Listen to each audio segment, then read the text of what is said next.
My name is Sarah Jenkins. I am 32 years old and I work as a medical billing specialist. Just 3 days ago, I stood in the pouring rain at my father's burial holding a single red rose. My stepmother stood beside his mahogany coffin and looked me dead in the eye. She called me a stranger right there in the storm and announced to everyone that my father wanted to erase me from his life. She thought her cruel words and her carefully staged public humiliation would finally break me. She was absolutely certain that my father's will would leave her millions, while leaving me with nothing but grief. But then my father's attorney stepped out from the crowd. He was holding one thick sealed page that my dad had left exclusively for me. He looked at my stepmother and told her that this changes everything. Before I tell you exactly what was inside that envelope and how it brought my stepmother to her knees, please take a moment to like and subscribe, but only if you genuinely connect with this story. Where are you watching from right now, and what time is it there? Drop a comment below and let me know.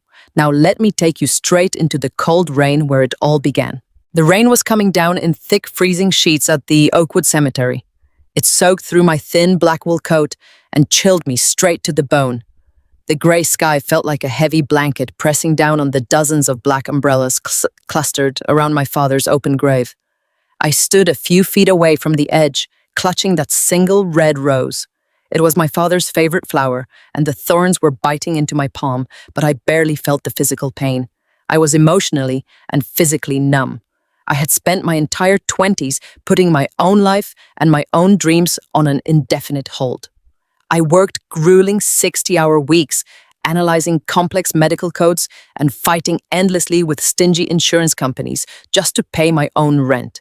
I barely had time to sleep, let alone build a life of my own.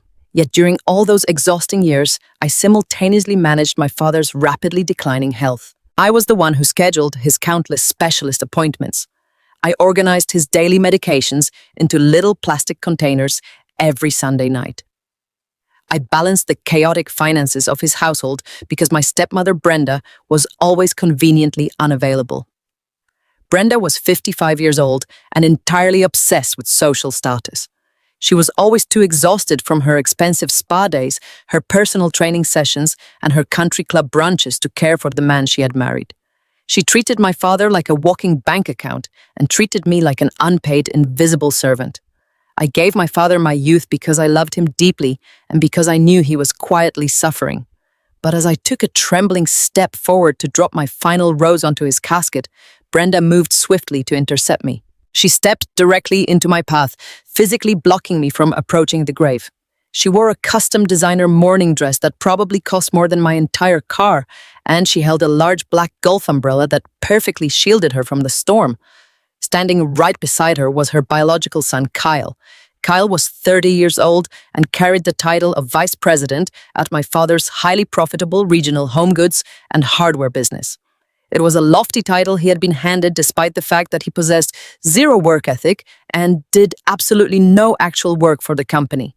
He stood there looking utterly bored by the burial of the hardworking man who had funded his entire lavish lifestyle. Next to him was his 28-year-old wife, Chelsea, a social climbing opportunist who wore a cruel smirk that she did not even try to hide from the grieving crowd. I looked at Brenda and asked her softly to please step aside. I told her I just wanted to say a proper goodbye to my dad. I kept my voice incredibly low, hoping to preserve whatever small shred of dignity was left for my father's funeral service. I did not want to make a scene over an open grave. Brenda did not lower her voice. Instead, she raised it, pitching it loudly so that every single person gathered in the rain could hear her perfectly. She told me I had absolutely no right to be there. She pointed her perfectly manicured finger directly at my chest and declared that Robert had spoken to her in private right before his final breath. She lied through her teeth and announced that my father had confessed he severely doubted I was even his biological daughter. She called me a total stranger to the Jenkins family. She told the large crowd of mourners that I was nothing but a greedy opportunist who had hung around his sickbed hoping to cash in on a massive payout. She declared that I was no longer welcome anywhere near her family or her husband's grave. I stood there, completely paralyzed. The heavy freezing rain mixed with the hot tears that were rapidly streaming down my face. My heart hammered against my ribs so violently, I thought my chest might actually shatter. The sheer cruelty of her public lie completely took my breath away. My father and I had the exact same hazel eyes and the exact same crooked smile.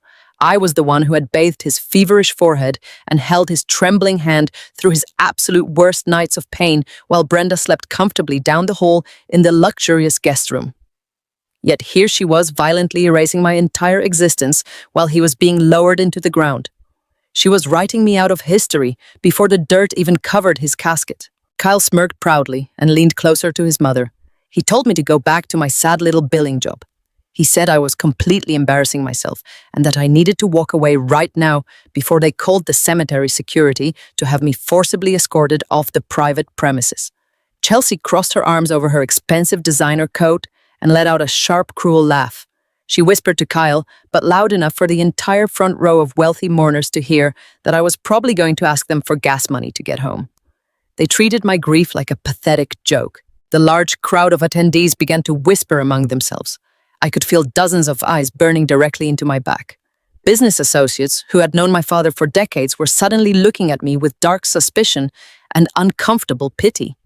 The narrative was actively shifting right before my eyes. Brenda was masterfully orchestrating a public execution of my character. She was actively ensuring that when the vast estate was finally divided, absolutely nobody would question why the supposedly devoted daughter received nothing at all. She was building a massive, unbreachable wall of lies to protect her stolen empire. My hands shook uncontrollably. The red rose felt impossibly heavy in my damp grip. I looked at the dark, polished wood of my father's casket and felt a crushing, suffocating wave of complete defeat. I had sacrificed my entire adult life for him, and I thought this was exactly how my story was going to end. I was exhausted, entirely heartbroken, and completely alone. I was just about to turn around and walk away into the pouring rain. I was fully ready to surrender to the overwhelming humiliation and simply let Brenda win. But before I could take a single step backward, a tall, authoritative figure moved swiftly through the parting crowd. It was Thomas Sterling. He was my father's longtime corporate and estate attorney. Sterling was a sharp, no-nonsense veteran of the legal system who had fiercely guided my father's business empire for over 30 years. He was a man who commanded absolute respect in every single room he entered. He wore a dark tailored suit, and his silver hair was plastered to his forehead by the driving rain. He did not spare a single glance for Brenda. He did not acknowledge Kyle or Chelsea. He walked with total, unwavering authority straight toward me, parting the crowd of wealthy mourners like they were absolutely nothing. The vicious murmurs in the crowd died down instantly. Thomas Sterling carried a heavy professional weight that demanded absolute silence from everyone present. He stopped right in front of me and slowly reached inside his tailored breast pocket. He pulled out a thick, heavy parchment envelope. It was sealed tight with a deep red wax stamp. He held it out to me. His eyes were incredibly fierce and deeply protective. Brenda stepped forward immediately, her voice shrill and highly demanding.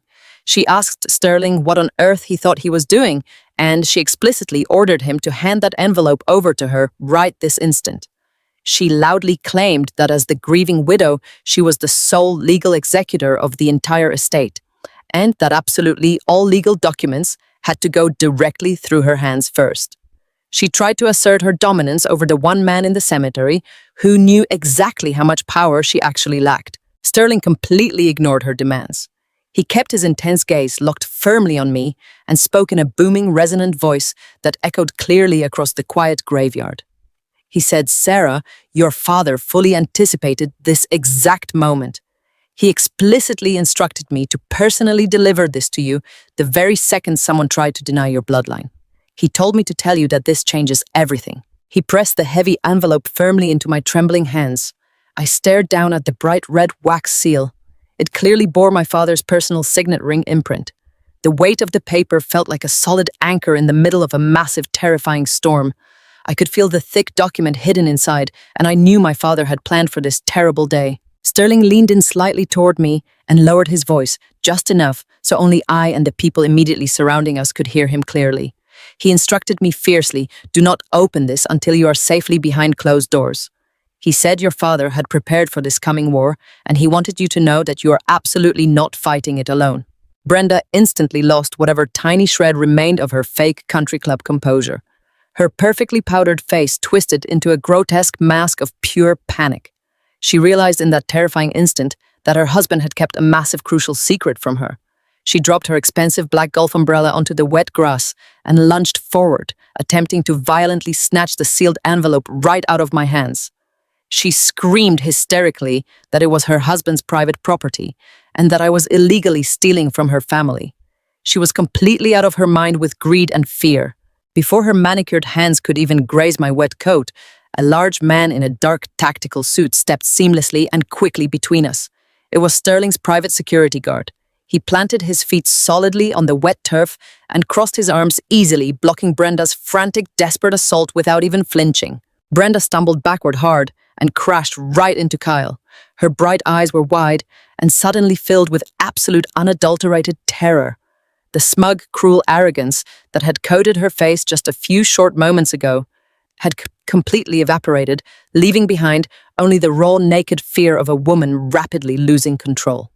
Chelsea completely stopped laughing and gripped Kyle's arm nervously, looking around at the crowd that was now openly judging them instead of me. I held the thick, sealed envelope tightly against my chest. The freezing rain kept falling heavily from the grey sky, but I honestly no longer felt the biting cold. I felt a sudden surge of warmth and absolute clarity. I looked at Brenda one last long time, clearly seeing the desperate, suffocating fear entirely replacing her cruel dominance. I did not say a single word to her. I turned away from the open grave, walked slowly and deliberately past the whispering crowd, and headed straight for my car, leaving Brenda screaming my name into the raging storm. I sat in the driver's seat of my 10-year-old sedan, gripping the steering wheel so hard my knuckles turned completely white. The heavy red wax envelope rested on the passenger seat right next to my damp purse. The windshield wipers beat back and forth in a frantic rhythm, fighting a losing battle against the freezing rain. My chest was heaving. I could still hear Brenda screaming my name over the sound of the storm. I hit the gas pedal and pulled away from the cemetery gates, leaving the perfectly manicured lawns and the judgmental stares of the country club elite far behind me. As I navigated the slick suburban roads of the Midwest, a massive wave of pure exhaustion suddenly crashed over me. It was not just the physical chill of the rain. It was the crushing weight of an entire decade spent completely sacrificing my own youth for a family that viewed me as nothing more than a disposable servant. I thought about my 20s. While other women my age were out building their careers, traveling, and falling in love, I was trapped in a relentless cycle of duty and survival. I worked 60-hour weeks as a medical billing specialist. My days were consumed by staring at bright computer screens, deciphering incredibly complex insurance codes, and arguing with aggressive insurance representatives just to make sure I could pay my own rent and afford my own groceries. I never asked my father for a single dime. I wanted to prove that I was independent, that I was worthy of his respect. But the moment I clocked out of my demanding day job, my second unpaid job immediately began. I was my father's primary caregiver. When his health first began to decline, Brenda immediately and completely checked out. She claimed the emotional toll of watching her husband get sick was simply too much for her delicate nerves. Her coping mechanism apparently involved spending thousands of dollars of my father's hard-earned money on weekly hot stone massages, deep tissue facials, and endless brunches at the country club. She completely abandoned him in his own home. So I stepped in. I spent my evenings organizing his complicated array of heart medications and blood thinners into a daily pill dispenser. I spent my weekends driving him to endless cardiology appointments, oncology screenings, and physical therapy sessions. I sat in bleak, sterile waiting rooms for hours holding his trembling hand while we waited for test results. I balanced the chaotic household finances, making sure the utility bills were paid and the nursing staff was compensated because Brenda simply refused to look at a spreadsheet. I gave up my youth entirely because I loved my dad and I knew he was quietly suffering under the weight of his own terrible choices. And my reward for 10 years of absolute unconditional devotion was being publicly humiliated at his grave and declared a total stranger to the family. I was just turning onto the main highway when my cell phone suddenly buzzed in the cup holder. The bright screen illuminated the dim interior of my car. It was a text message from Thomas Sterling. The message was short and incredibly urgent. He told me to secure my father's private home office immediately before Brenda gets there. He warned me not to let her access any of his personal files under any circumstances. My stomach instantly dropped. The cold numbness that had paralyzed me at the cemetery completely vanished. It was instantly replaced by a sharp burning adrenaline. Brenda was not just trying to humiliate me. She was actively trying to destroy evidence. I slammed my foot on the accelerator and changed lanes aggressively, cutting through the heavy afternoon traffic. I knew exactly how long it would take Brenda to perform her performative grieving for her wealthy friends at the cemetery before she rushed back to the estate to secure her stolen empire. I had a 20-minute head start at best. The drive to the estate felt like an absolute eternity. The sprawling 2-story colonial house sat at the end of a long private cul-de-sac surrounded by massive oak trees. When I finally whipped my car onto the familiar cobblestone driveway, my heart completely stopped. I was too late. A large white commercial van was already parked directly in front of the massive double doors. The side of the van bore the logo of a local emergency locksmith service. And standing right there on the wide wraparound porch, completely shielded from the heavy rain, was Chelsea. My sister-in-law was wearing a black designer raincoat and holding a steaming cup of expensive coffee. She was casually pointing at the front door, directing a man in a thick canvas jacket who was actively drilling out the brass deadbolt of my father's house. I threw my car into park and leaped out into the freezing storm, not even bothering to grab my umbrella. I marched straight up the stone walkway, my wet shoes slipping slightly on the slick pavement. Chelsea turned her head and spotted me approaching. A slow, incredibly cruel smile spread across her perfectly made-up face. She looked at me like I was a pathetic, lost dog that had wandered onto her pristine property. She took a slow sip of her coffee and laughed right in my face. Her voice was dripping with absolute arrogance as she asked me what on earth I thought I was doing here. She said she thought Kyle had made it perfectly clear at the cemetery that I was no longer welcome anywhere near their family. I stood at the bottom of the porch steps, letting the freezing rain soak my hair. I demanded to know why she was changing the locks on my father's house. Chelsea rolled her eyes and sighed dramatically, like I was a remarkably slow child who needed things explained multiple times. She said they were simply securing the property against unwanted intruders. She specifically emphasized the word intruders while staring directly into my eyes. She told me that Brenda was officially taking over as the sole owner and chief executive officer of the company tomorrow morning. She bragged that Kyle was being promoted to president and that they were finally going to remodel this incredibly depressing old house. She said they had to make sure the trash was taken out first. Then she slowly raised her hand and pointed a perfectly manicured finger toward the far edge of the manicured front lawn. I followed her gaze and felt a physical punch straight to my gut. Sitting out in the pouring rain, completely exposed to the mud and the elements, were 6 heavy-duty black garbage bags. They were tied haphazardly at the top, and one of them had torn open, spilling its contents onto the wet grass. I could see the edge of my old high school debate trophy. I saw a damp-framed photograph of me and my father from a fishing trip we took when I was 10 years old. The glass, alas, was shattered. I saw the handmade quilt my mother had knitted for me before she passed away, completely ruined by the freezing mud.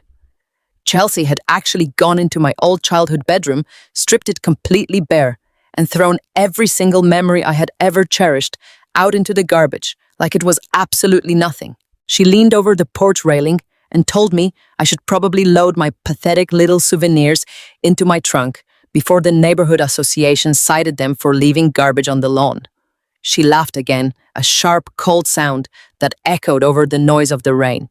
She said I was absolutely nothing. She told me my father never wanted me and that tomorrow Brenda would legally erase me from the corporate registry forever. She turned back to the locksmith and completely ignored my existence, casually asking him how much longer it would take to secure the back doors. I stood there, staring at the ruined remnants of my entire childhood, slowly soaking in the freezing mud. My hands balled into tight fists at my sides. Every single instinct in my body screamed at me to march up those stairs and physically tear that smug, arrogant smile right off Chelsea's face. I wanted to scream. I wanted to demand access to the house I grew up in. But the burning adrenaline in my veins suddenly cooled into a sharp tactical clarity.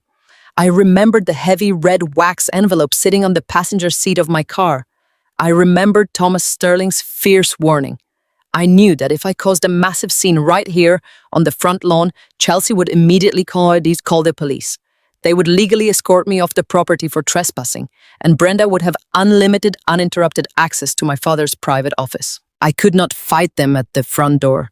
I had to outsmart them in the shadows. So I forced my hands to uncurl. I lowered my head and intentionally let my shoulders slump forward, perfectly mimicking the posture of a completely broken, defeated woman.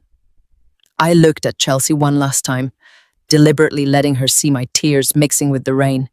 I did not say a single word. I turned around, walked slowly back to my old sedan, and climbed inside.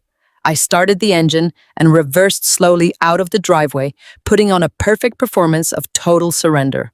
In my rearview mirror, I watched Chelsea smiling triumphantly as the locksmith finally popped the old lock out of the doorframe. I drove exactly 1 block away and pulled my car into a dense thicket of trees near a public walking trail, completely out of sight from the main road. I turned off the engine and sat in the dark, silent car for exactly 2 minutes, taking deep, controlled breaths to steady my racing heart. I was not leaving. I was breaking in. When I was a little girl, my father used to take me fishing at the lake behind our subdivision.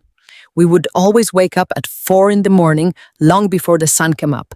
My father never wanted to wake up my stepmother because she would complain endlessly about the noise. So he taught me a secret. He showed me a small hidden basement window entirely concealed behind a massive row of dense hydrangea bushes on the far south side of the estate.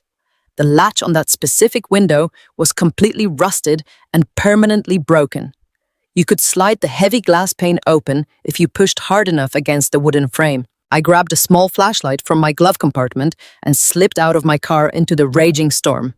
I jogged quietly down the public walking trail, cutting through the heavy woods that bordered the back edge of my father's sprawling property. The mud sucked violently at my wet shoes, but I kept moving, keeping my body low to the ground. I navigated the dense tree line until I reached the massive wrought iron fence that surrounded the backyard. I found the broken latch on the side gate, an old flaw I knew Kyle and Brenda were far too lazy to ever repair. I slipped silently through the gate and sprinted across the massive soaking wet lawn, sticking strictly to the deep shadows cast by the tall oak trees. I reached the south side of the massive house and dropped to my hands and knees in the freezing mud. The huge hydrangea bushes were overgrown, their heavy wet branches scraping violently against my face and pulling at my dark coat. I crawled deep into the thick, thorny brush, ignoring the sharp scratches burning across my cheeks and hands. I finally found the small concrete window well completely hidden behind the dense roots. It was filled with old dead leaves and freezing water.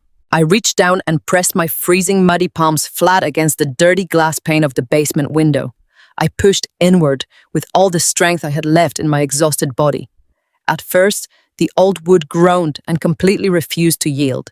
I gritted my teeth and shoved harder, putting my entire body weight against the glass.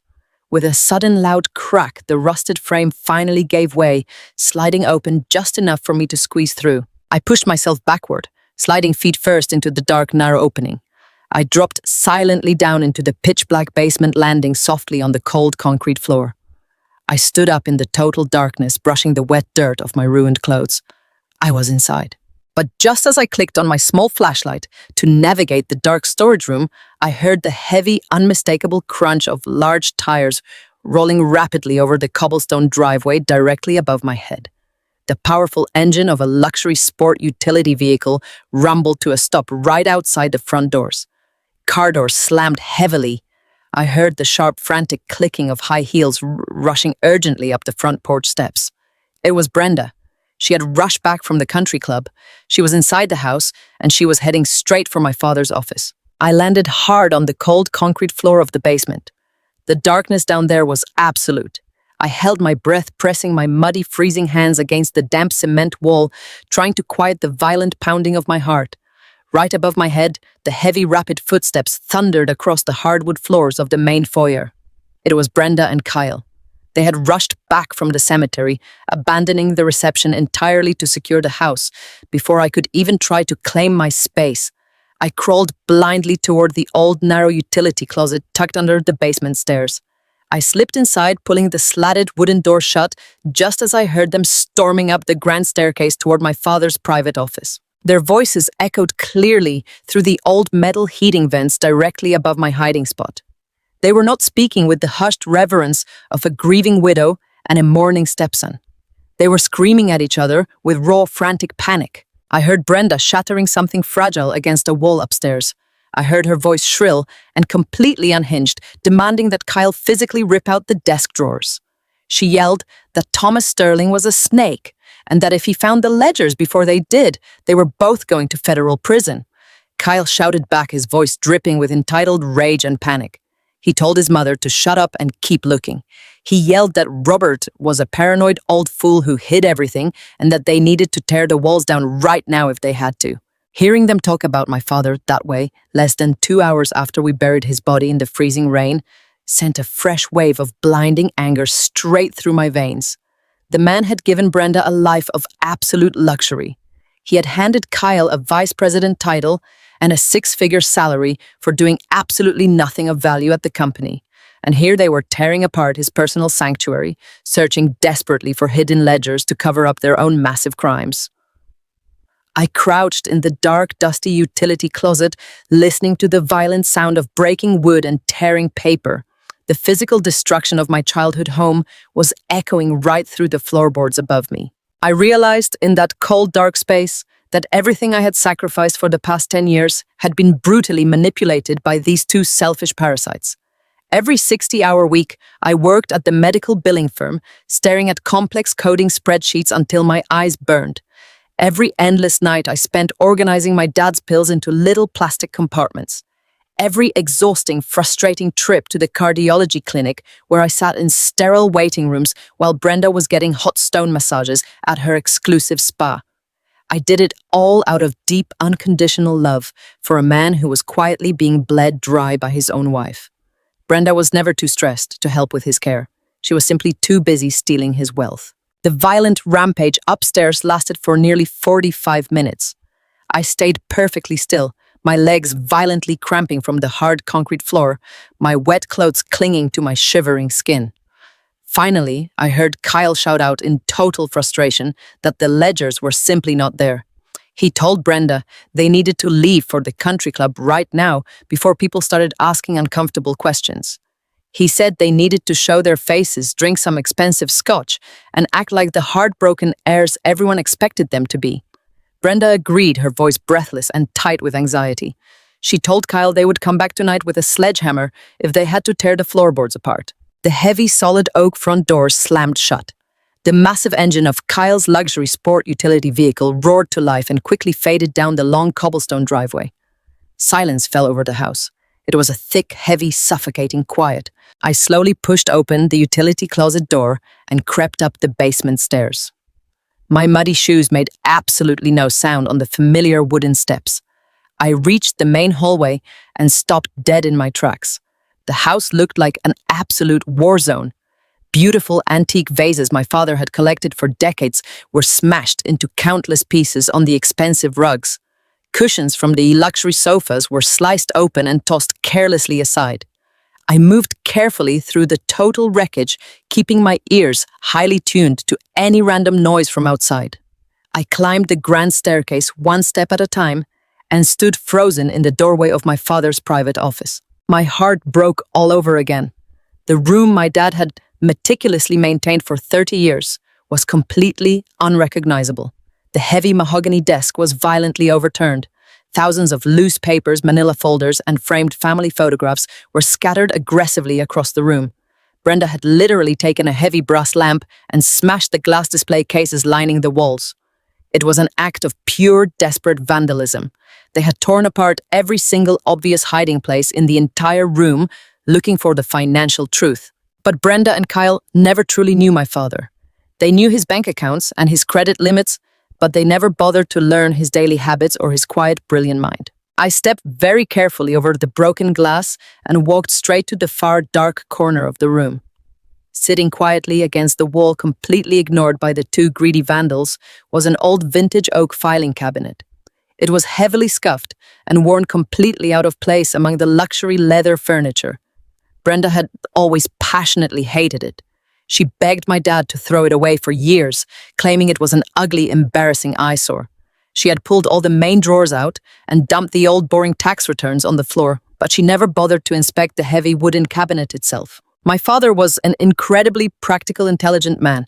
He started his hardware business from absolutely nothing, and he intimately understood the deep value of a solid false bottom. When I was 10 years old, he showed me a secret mechanism built directly into that exact oak cabinet. You had to pull the bottom drawer entirely off its metal sliding tracks, reach deep into the dark cavity underneath, and press a small recessed wooden lever hidden near the back left leg. I dropped to my knees on the scattered documents.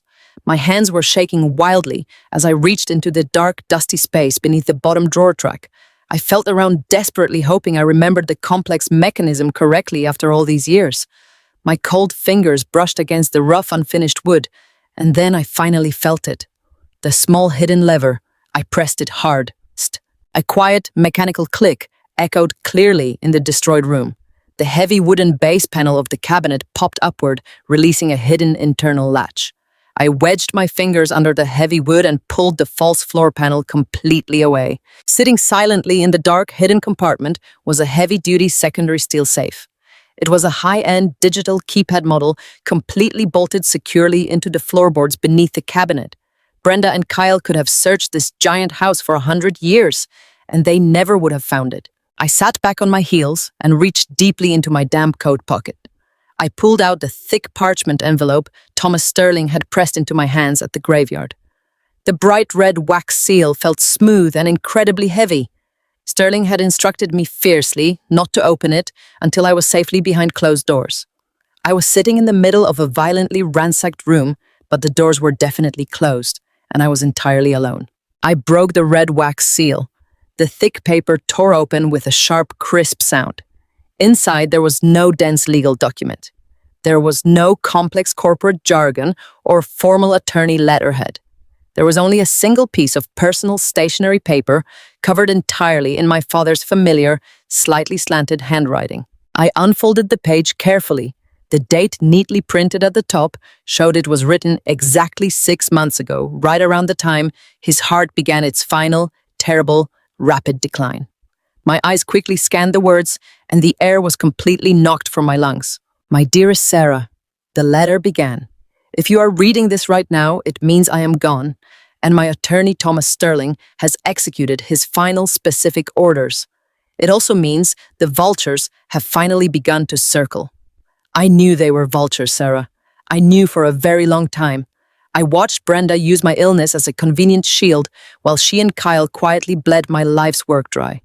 I watched you sacrifice your entire 20s working yourself to the absolute bone at that medical billing company just to afford your own quiet life while carrying the crushing heavy burden of my care. I am so deeply and truly sorry I stayed silent for so long. I was a coward who hated confrontation, but I promise you I was not entirely blind. I spent the last solid year of my life secretly building a massive legal fortress to protect you. The combination to the floor safe is your mother's birthday followed by the day you graduated high school. 6 digits. Open the safe and arm yourself. The war is absolutely coming, but I have given you the ultimate weapon to end it. I love you more than you will ever know. I pressed a trembling, muddy hand tightly over my mouth, trying to stifle a loud, desperate sob. My father knew. He knew absolutely everything. He saw the daily cruelty. He saw my quiet, endless sacrifices. He saw the massive fraud Brenda was committing completely behind his back. He had not abandoned me to the wolves. He had been quietly, meticulously preparing a legal slaughterhouse to trap them all. I wiped the hot tears from my face and leaned forward toward the heavy steel safe. I typed the 6-digit combination into the small glowing digital keypad, 041209. The small security light on the panel flashed a bright, solid green. The heavy steel locking bolts retracted with a loud, satisfying metallic clank. I grabbed the heavy metal handle and pulled the thick steel door open. The inside of the safe was surprisingly organized. Resting right on top was a thick, heavily bound stack of documents boldly labeled Official Forensic Accounting Reports. Underneath that thick stack was a large, black, heavily encrypted flash drive. I pulled the heavy stack of documents into my lap and opened the very first page of the forensic report. The very first paragraph outlined a massive, highly sophisticated embezzlement scheme in terrifyingly clear detail. Brenda and Kyle had set up over a dozen fake vendor accounts, systematically draining millions of dollars directly from the hardware business over the course of 5 years.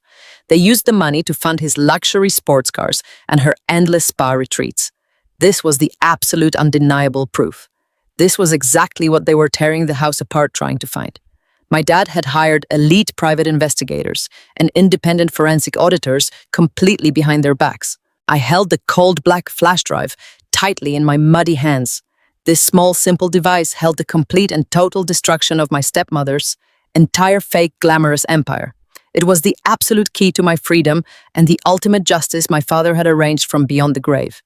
Everything I needed to expose their massive financial crimes and take back my father's legacy was resting right here in my shaking palms. I felt a massive surging wave of pure absolute adrenaline. I had the ultimate weapon. I was completely ready for the fight. I quickly shoved the heavy flash drive and the thick forensic reports deep into my damp coat pockets. I needed to quickly lock the safe, close the false bottom panel, and sneak back out through the basement window before anyone realized I was gone. I reached forward to push the heavy steel door shut and secure the area. And then I heard it. A sharp metallic click echoed violently through the silent house. It came directly from the main entryway downstairs. The heavy brass deadbolt was sliding backward. The front door swung open with a loud, heavy thud that shook the floorboards. I completely froze, my heart stopping dead in my chest. Brenda and Kyle were supposed to be at the country club networking and playing the grieving wealthy heirs. They were not supposed to be back for hours. Then a sharp, highly annoyed voice carried right up the grand staircase. It was Chelsea. She was loudly complaining to someone on her cell phone, her expensive heels clicking rapidly across the hardwood foyer. She was whining bitterly about how her designer shoes were completely ruined by the disgusting cemetery mud, and how she had to come back early to change her outfit before heading to the club to join the others. She yelled directly into her phone that the house was an absolute disastrous mess, and she could not wait to bulldoze the entire property to the ground the second they got the money. Her sharp, rapid footsteps started moving directly toward the main staircase. She was coming upstairs right now. She was walking straight toward the master bedroom suite, which was directly connected to my father's private office. I was kneeling on the floor, surrounded by broken glass and scattered tax papers, with the hidden safe wide open and the stolen evidence bulging in my coat pockets. There was absolutely nowhere to hide in the destroyed room. The heavy footsteps climbed higher, and the sound of her arrogant, complaining voice grew terrifyingly loud. I had less than 10 seconds before she walked right through that office door. Chelsea's high heels clicked louder and louder on the hardwood floor of the upstairs hallway. My heart hammered so violently against my ribs I thought she could hear the pounding right through the walls. I had less than 5 seconds before she walked straight into my father's private office. I grabbed the heavy steel door of the hidden floor safe and shoved it closed. The thick locking bolts clicked into place with a sharp metallic snap. I desperately slammed the false wooden floor panel down over it and kicked the bottom drawer of the vintage oak filing cabinet back onto its metal tracks. I scrambled backward across the scattered papers just as the brass doorknob began to turn. There was a heavy, dark velvet curtain covering the large bay window at the back of the office. I threw myself blindly behind the thick fabric, pressing my back completely flat against the cold glass. I pulled my muddy boots tightly against my chest and held my breath. The office door swung wide open. Chelsea marched into the room, still talking incredibly loudly on her cell phone. Her voice was shrill and completely dripping with arrogant entitlement. She was complaining bitterly to one of her friends about how incredibly outdated the entire house was. She said the decor looked like a depressing retirement home and that she could not wait to completely gut the entire place. She laughed her sharp, cruel laugh and told her friend that they were bringing in a massive demolition crew by the end of the month. She said the moment Brenda officially takes over the company tomorrow morning, the very first thing they are doing is ripping out the ugly mahogany paneling in this exact room. I stood frozen behind the heavy velvet curtain. A single drop of cold rainwater ran down my cheek. I squeezed my eyes tightly shut, praying she would not notice the fresh, muddy footprints I had left near the filing cabinet, or the broken glass Brenda had aggressively scattered across the floor earlier. Chelsea sighed dramatically, complaining that Brenda and Kyle were completely paranoid for rushing back from the funeral reception to search the house. She told her friend there was absolutely nothing left to find, and that my father was just a stupid old man who did not know how to hide his own money. She paced right past my hiding spot. I could literally smell her expensive, heavy perfume filling the stuffy air of the office. The fabric of the velvet curtain brushed lightly against my wet shoulder. I squeezed my hands into tight fists, praying my rapid breathing would not give my position away. Then her high heels sharply pivoted. She told her friend she was going to check the master bathroom down the hall to see if the vintage plumbing was actually worth saving. She stepped out of the office and walked away. This was my absolute only chance to escape. I slipped out from behind the curtain and sprinted silently toward the door. I moved with pure desperate adrenaline. I crept down the back servants' staircase, bypassing the main foyer entirely so she would not see me from the second-floor landing. I reached the kitchen and slipped through the utility room door, heading straight back down into the pitch-black basement. I heard Chelsea yelling from the second floor, loudly demanding to know if the locksmith had left the back door unlocked, because she suddenly felt a terrible draft. I did not stop. I threw myself through the broken basement window, scraping my shoulder violently against the rusted metal frame. I collapsed into the muddy window well, entirely soaked by the freezing rain. I scrambled up onto the wet grass and ran into the dense line of oak trees as fast as my exhausted legs could possibly carry me. I sprinted through the thick, thorny brush, ignoring the sharp branches tearing at my coat, until I finally reached my 10-year-old sedan parked on the edge of the public walking trail. I threw myself into the driver's seat, locked the doors, and gripped the steering wheel, gasping heavily for air. I was completely covered in mud and shivering violently, but I was safe, and I had the stolen evidence. I drove straight back to my small apartment. It was a modest one-bedroom place I rented on the edge of town, but it was my absolute sanctuary. I did not even bother changing out of my wet clothes. I walked straight to my small kitchen table, pulled my laptop out of my work bag, and powered it on. My hands were shaking so terribly I could barely type my security password. I pulled the heavy black flash drive from my damp coat pocket. It felt like holding a live electrical wire. This was the exact device my father had meticulously prepared to destroy the greedy people who had stolen his life. I plugged the drive into the computer port. The machine chimed, and a small secure window popped open on the screen. The folder was heavily encrypted, but the combination my father left me unlocked it perfectly. I opened the main directory. Inside were dozens of meticulously organized folders. My father had labeled them chronologically by year, starting exactly 5 years ago. I clicked on the very first folder, titled Dummy Vendors, and opened a massive master spreadsheet. I have been a medical billing specialist for my entire adult life. I spend 60 hours a week analyzing incredibly complex financial codes, cross-referencing vast corporate accounts, and tracking every single dollar. I know exactly what corporate fraud looks like, but what I saw on that bright screen absolutely took my breath away. The scale of their deception was staggering. Brenda and Kyle had not just been skimming a little extra cash off the top to fund a vacation, they had orchestrated a highly sophisticated, systematic financial drain on my father's hardware business. They had quietly created 7 different fake consulting firms and shell inventory supply companies. Every single month, Kyle used his vice president title to approve massive fraudulent invoices for strategic consulting services that were never actually rendered and bulk building materials that were never delivered.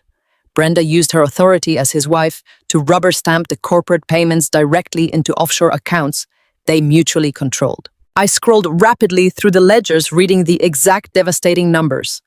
$80,000 funneled out in March for a fake logistics review. $120,000 drained in August for phantom marketing services. I cross-referenced the specific dates of the stolen funds with my own terrible memories. In August, Kyle had suddenly shown up to a family dinner driving a brand new $100,000 sports car. He claimed he had earned a massive performance bonus from the board. In March, Chelsea had proudly flaunted a $30,000 diamond necklace, bragging loudly about Kyle's incredible success in the corporate world. They had stolen over $3 million. They had taken the exact money my father worked his entire life to build and used it to fund their sickening luxury lifestyle. All while I was sitting in bleak hospital waiting rooms holding my father's hand, because Brenda adamantly claimed the household budget was far too tight to afford private at-home nursing care. She deliberately let him suffer physically just to fiercely protect her stolen wealth. The sheer absolute evil of her greed made me physically nauseous. I stared at the glowing screen, my wet clothes clinging to my skin, feeling a profound mix of absolute disgust and incredibly deep sorrow for the man who had suffered entirely alone in his own home. But the massive financial fraud was not even the worst of it. I closed the spreadsheet and noticed another distinct folder sitting near the bottom of the main directory. It was simply labeled DNA. My heart immediately hammered in my throat. I explicitly remembered Brenda standing in the freezing rain at the cemetery, boldly announcing to the entire crowd of wealthy mourners that my father doubted I was his biological daughter. I double-clicked the folder with a trembling finger. Inside was a scanned digital copy of a medical laboratory report. At first glance, it looked incredibly official. It bore the authorized logo of a prominent national genetic testing facility and prominently displayed my name right next to my father's name. In bold red letters at the very bottom of the page, it stated clearly that there was a 0% probability of biological relation. This was the exact fake proof Brenda was actively planning to wave in front of Thomas Sterling at the official will reading to legally block me from the estate. But right below the forged medical report was a separate subfolder filled with printed emails and private encrypted messages. My father had hired an elite private investigator. The investigator had completely tracked the digital footprint of the forged document. The captured emails clearly showed Brenda directly negotiating the purchase of the fake DNA report from a highly illegal overseas website. There were detailed digital receipts showing she paid exactly $4,000 using one of the stolen dummy corporate accounts to have the fraudulent document completely customized with my father's personal medical details. I felt a hot tear slide slowly down my cheek. Brenda was not just trying to steal my father's money. She was trying to completely erase my identity. She wanted to rip away the absolute core of who I am just so she could sleep better in her stolen mansion. She wanted to stand in front of the entire world and declare that I was a complete stranger, an opportunistic fraud who had absolutely no right to mourn the father I loved deeply. The sheer malicious calculated cruelty of buying a fake DNA test just to publicly humiliate a grieving daughter was almost impossible for me to fully comprehend. I sat in the quiet glow of my laptop screen completely overwhelmed by the absolute depth of their betrayal. But as I clicked back to the main directory of the flash drive, I noticed one final isolated folder. It was separated from the financial reports and the forgery evidence. It was simply titled Legal Sterling. I opened the folder. Inside was a single highly detailed legal document that my father had secretly executed with Thomas Sterling exactly 6 months ago. As I read through the dense legal terminology, my eyes widened in absolute sheer shock. The brilliant strategic mind of my father had quietly engineered a trap so perfectly executed that Brenda had absolutely no idea she was already completely destroyed. The document was a formal transfer of assets. My father had taken every single share of his highly profitable hardware company, every single commercial real estate holding, and the actual legal deed to the sprawling family estate, and moved all of it permanently into an irrevocable living trust. And because it was an irrevocable trust, it legally bypassed the traditional probate court process completely. It meant his official last will and testament was practically irrelevant regarding the bulk of his actual wealth. I read the final page of the trust agreement 3 separate times, just to make absolutely certain my tired eyes were not deceiving me. The legal document specifically named the sole trustee and the 100% absolute beneficiary of every single asset. The name printed clearly and boldly on the bottom line was Sarah Jenkins. I gasped out loud in my quiet kitchen. My father had given me absolutely everything. He had legally stripped Brenda and Kyle of every single dime 6 entire months before his heart finally failed. The will reading scheduled for tomorrow morning was not a simple meeting to divide an estate. It was a carefully orchestrated legal slaughterhouse. Brenda and her arrogant lawyer were going to march into that law office absolutely certain they were about to walk out with millions of dollars in their pockets. They thought they held all the power because they held a fake piece of paper and a stolen company checkbook. They had absolutely no idea they were walking blindly into a devastating trap that my father and his attorney had built to systematically dismantle their entire lives. The morning of the official while reading was grey and bitterly cold. I arrived at the law offices of Thomas Sterling exactly 30 minutes early. I was ushered into a massive, imposing boardroom, heavily paneled in dark, polished mahogany. The room was entirely designed to intimidate people. It had heavy leather chairs, a massive solid wood table, and floor-to-ceiling windows that overlooked the gloomy, rain-soaked city skyline. I took a seat near the corner far away from the head of the table, where Thomas Sterling had already placed my father's thick legal files. I wore the exact same simple black dress I had worn to the cemetery just one day prior. I felt the immense crushing exhaustion of the past 10 years deep inside my bones. My hands were tired, my mind was heavy, but running beneath all of that fatigue was a sharp electric current of absolute clarity. My heavy winter coat was hung by the door, but the black encrypted flash drive and the thick stack of forensic accounting reports were safely locked inside the modest leather briefcase resting directly against my feet. I knew exactly what was coming. I was entirely ready for the war. At exactly 10 in the morning, the heavy glass doors of the boardroom swung open. Brenda walked in first. She entered the room as if she was arriving at an exclusive country club gala, rather than her late husband's official will reading. She was dressed in a tailored black designer morning gown that clung perfectly to her figure. She wore a delicate black lace fascinator pinned into her perfectly styled hair. She did not look like a grieving widow. She looked like a woman who was absolutely certain she had just won the lottery. Kyle and Chelsea followed right behind her.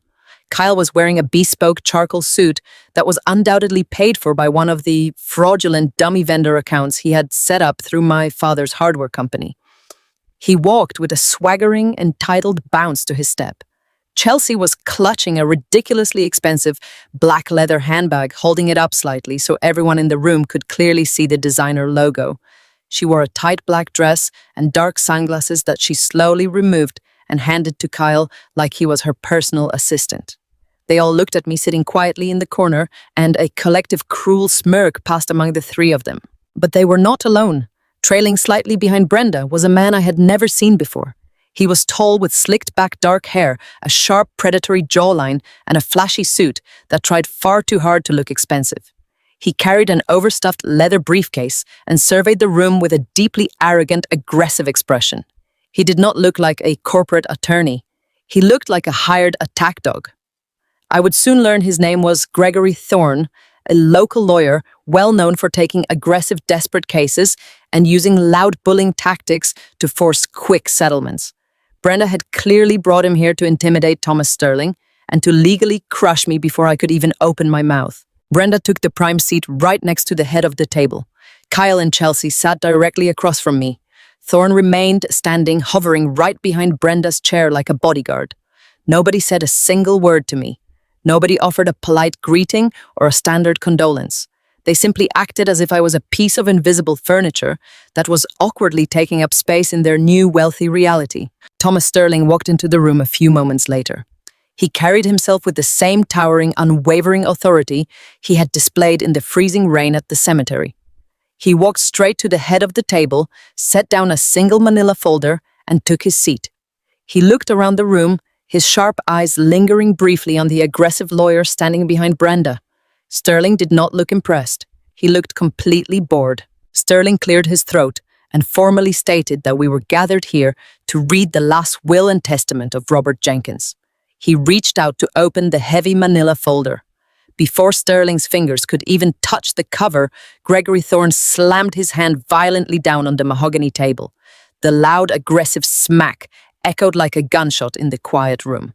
Thorne announced in a loud, booming voice that he was legally representing Brenda Jenkins and her biological son, Kyle.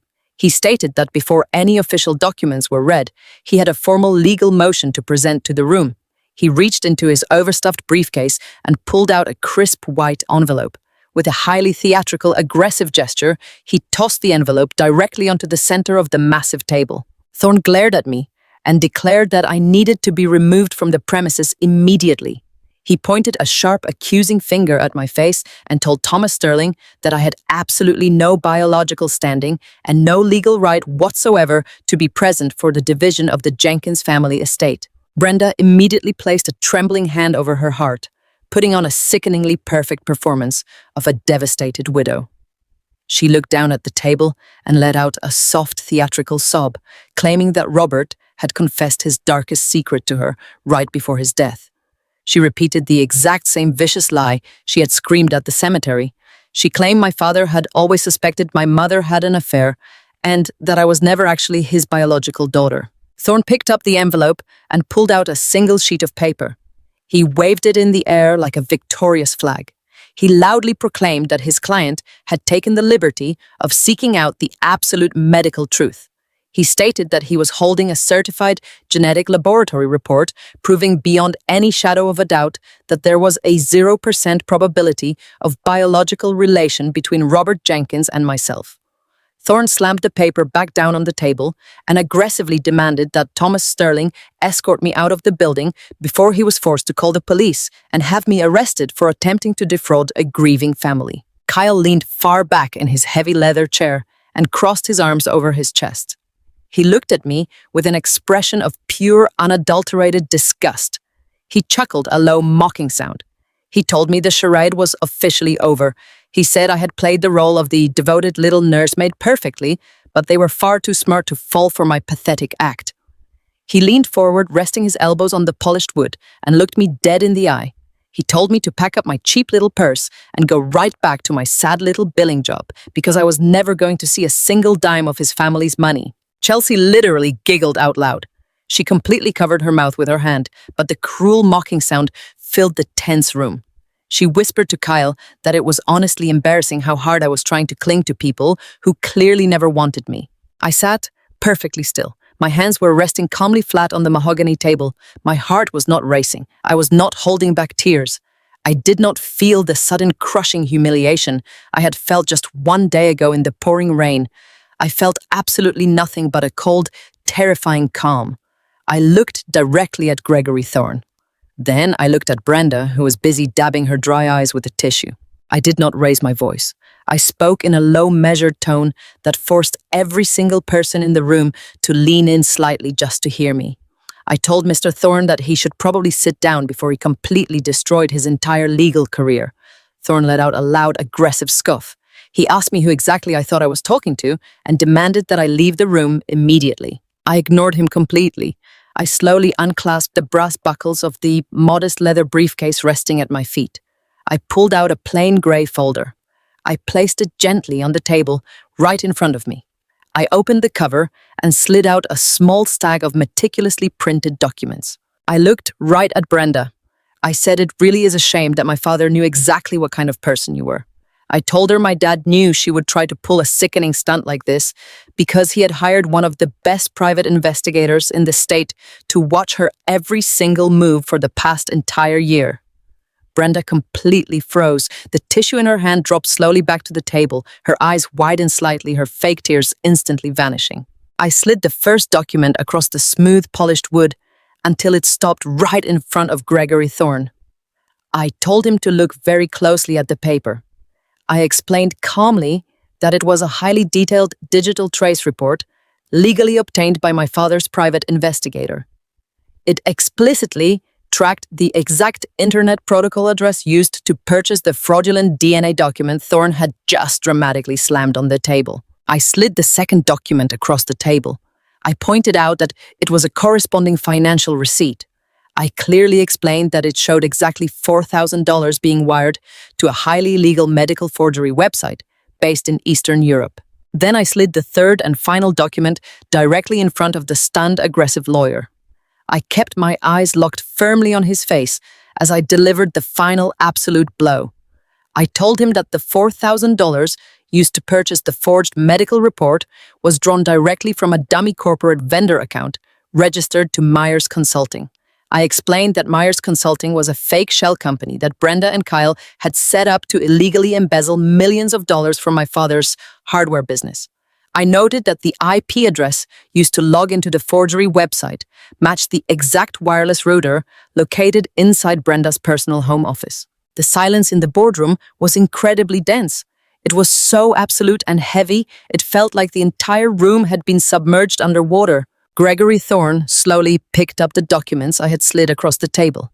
His eyes rapidly darted back and forth across the highlighted paragraphs and the undeniable digital receipts. As an experienced attorney, Thorne knew exactly what he was looking at. He recognized instantly that the evidence was completely irrefutable.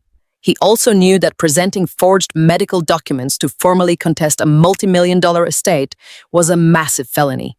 He realized in one terrifying split second that his own client had just used him to actively commit a severe federal crime right in front of one of the most powerful corporate attorneys in the city.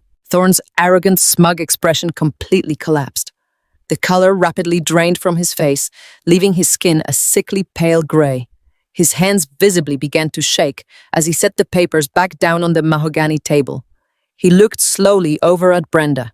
He looked at her not as a client, but as a deeply toxic liability who had just actively endangered his entire livelihood. Brenda let out a small, panicked gasp. She desperately reached out and grabbed Thorne's sleeve, demanding that he say something to defend them. She frantically insisted that the documents I presented were entirely fake, and that I was clearly making all of this up to steal her husband's legacy.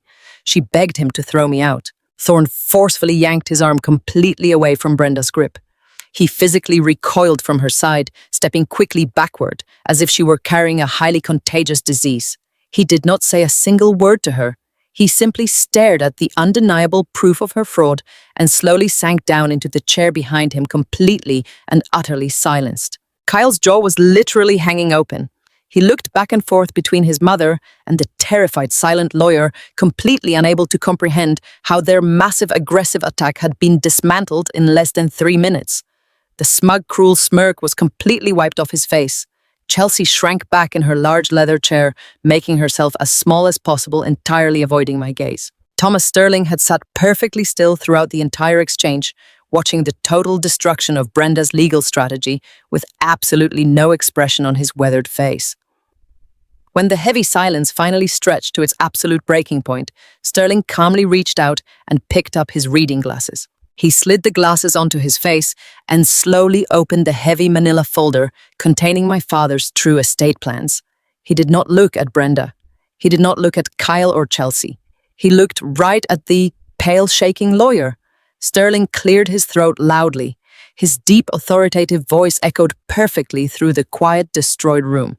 He simply said, "Now that the fraud is completely out of the way, let us read the actual will." Thomas Sterling adjusted his thick-framed reading glasses and looked down at the heavy legal document resting on the polished mahogany table.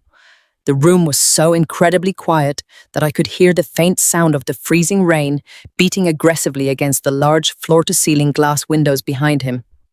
The grey light of the stormy morning cast long dark shadows across the formal boardroom.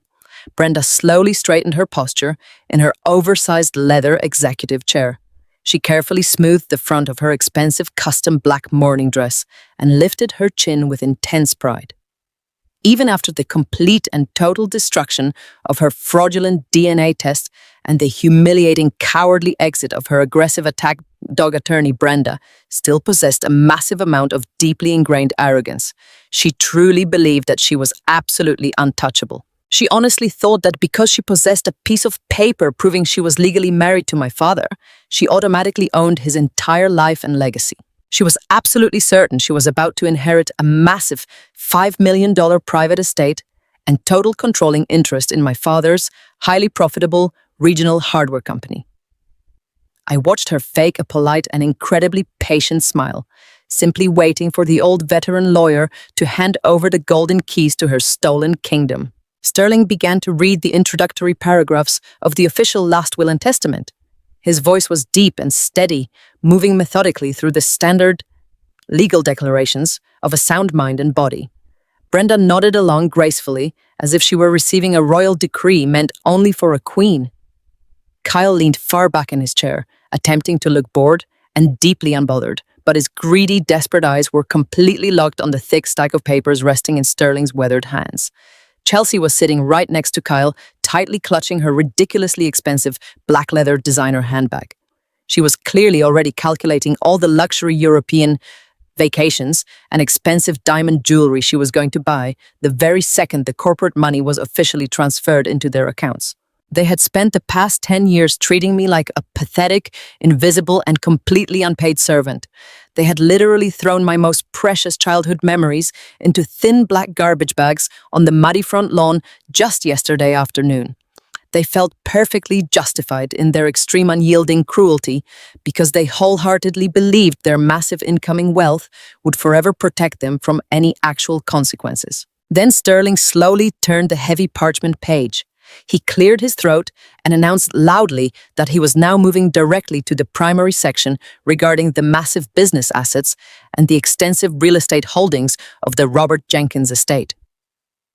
Brenda leaned forward eagerly. She placed her perfectly manicured hands flat on the polished table, completely ready to claim her grand prize. Sterling stopped reading. He looked up over his glasses and stared directly at Brenda. He did not read from the formal paper. He spoke to her in a clear, chilling, and devastatingly professional tone.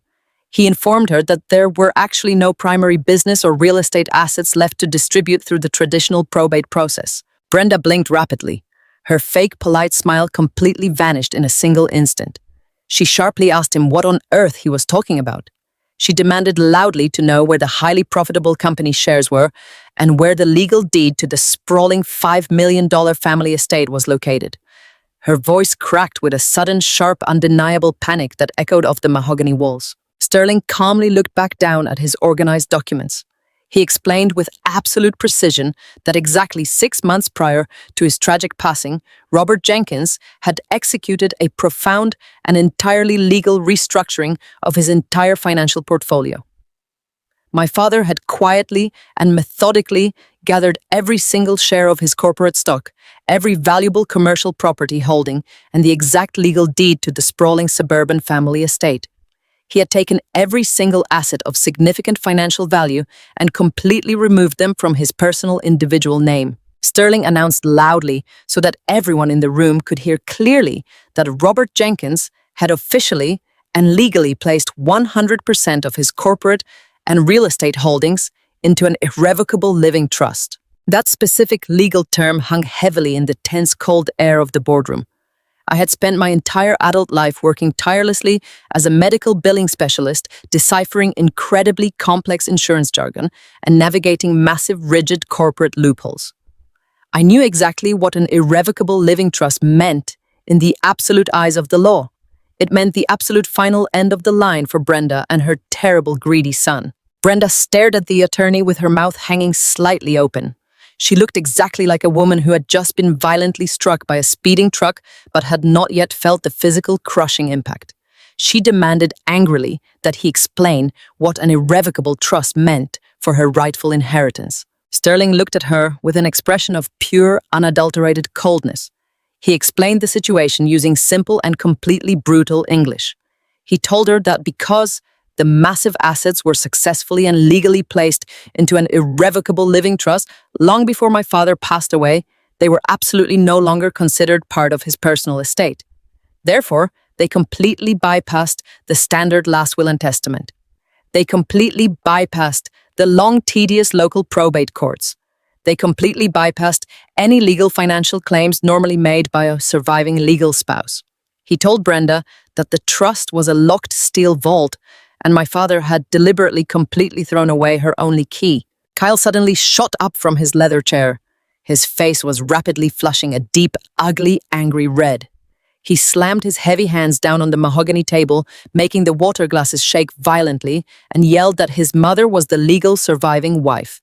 He screamed at the top of his lungs that they had absolute rights to the hardware company because he was the currently sitting vice president of corporate operations. He desperately demanded to know who officially controlled the private trust and who the hell was getting all of their hard-earned money.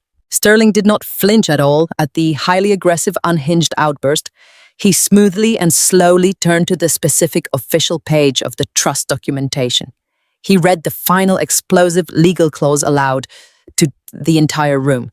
He declared with absolute booming authority that the sole appointed trustee and the 100% absolute beneficiary of the Robert Jenkins Irrevocable Living Trust was his biological daughter, Sarah Jenkins. The air was instantly and completely sucked out of the large boardroom. Every single drop of blood drained rapidly from Brenda's face, leaving her skin looking incredibly old, sickly, and totally terrified.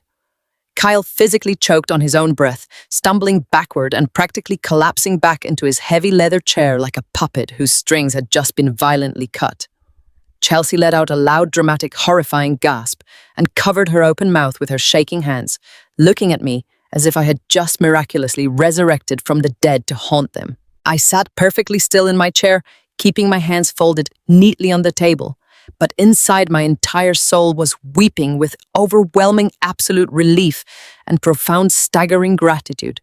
The sheer magnificent magnitude of my father's brilliant strategic legal trap completely washed over me. He had seen me.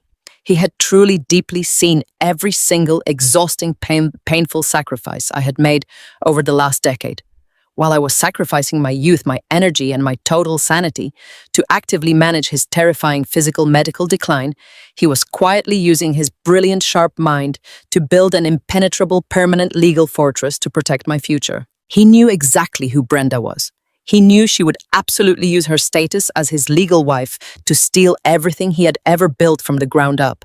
He knew she would happily and cruelly leave me completely destitute, out on the freezing street without a second thought.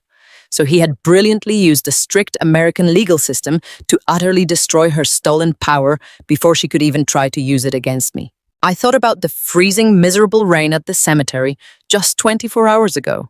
I thought about Brenda physically blocking me from approaching his beautiful wooden casket and screaming to the crowd that I was a total stranger. I thought about the 6 black garbage bags sitting in the freezing, muddy grass on the front lawn, containing my shattered childhood picture frames and my ruined handmade blankets. They had tried to violently erase my entire existence because they truly thought they held all the winning cards.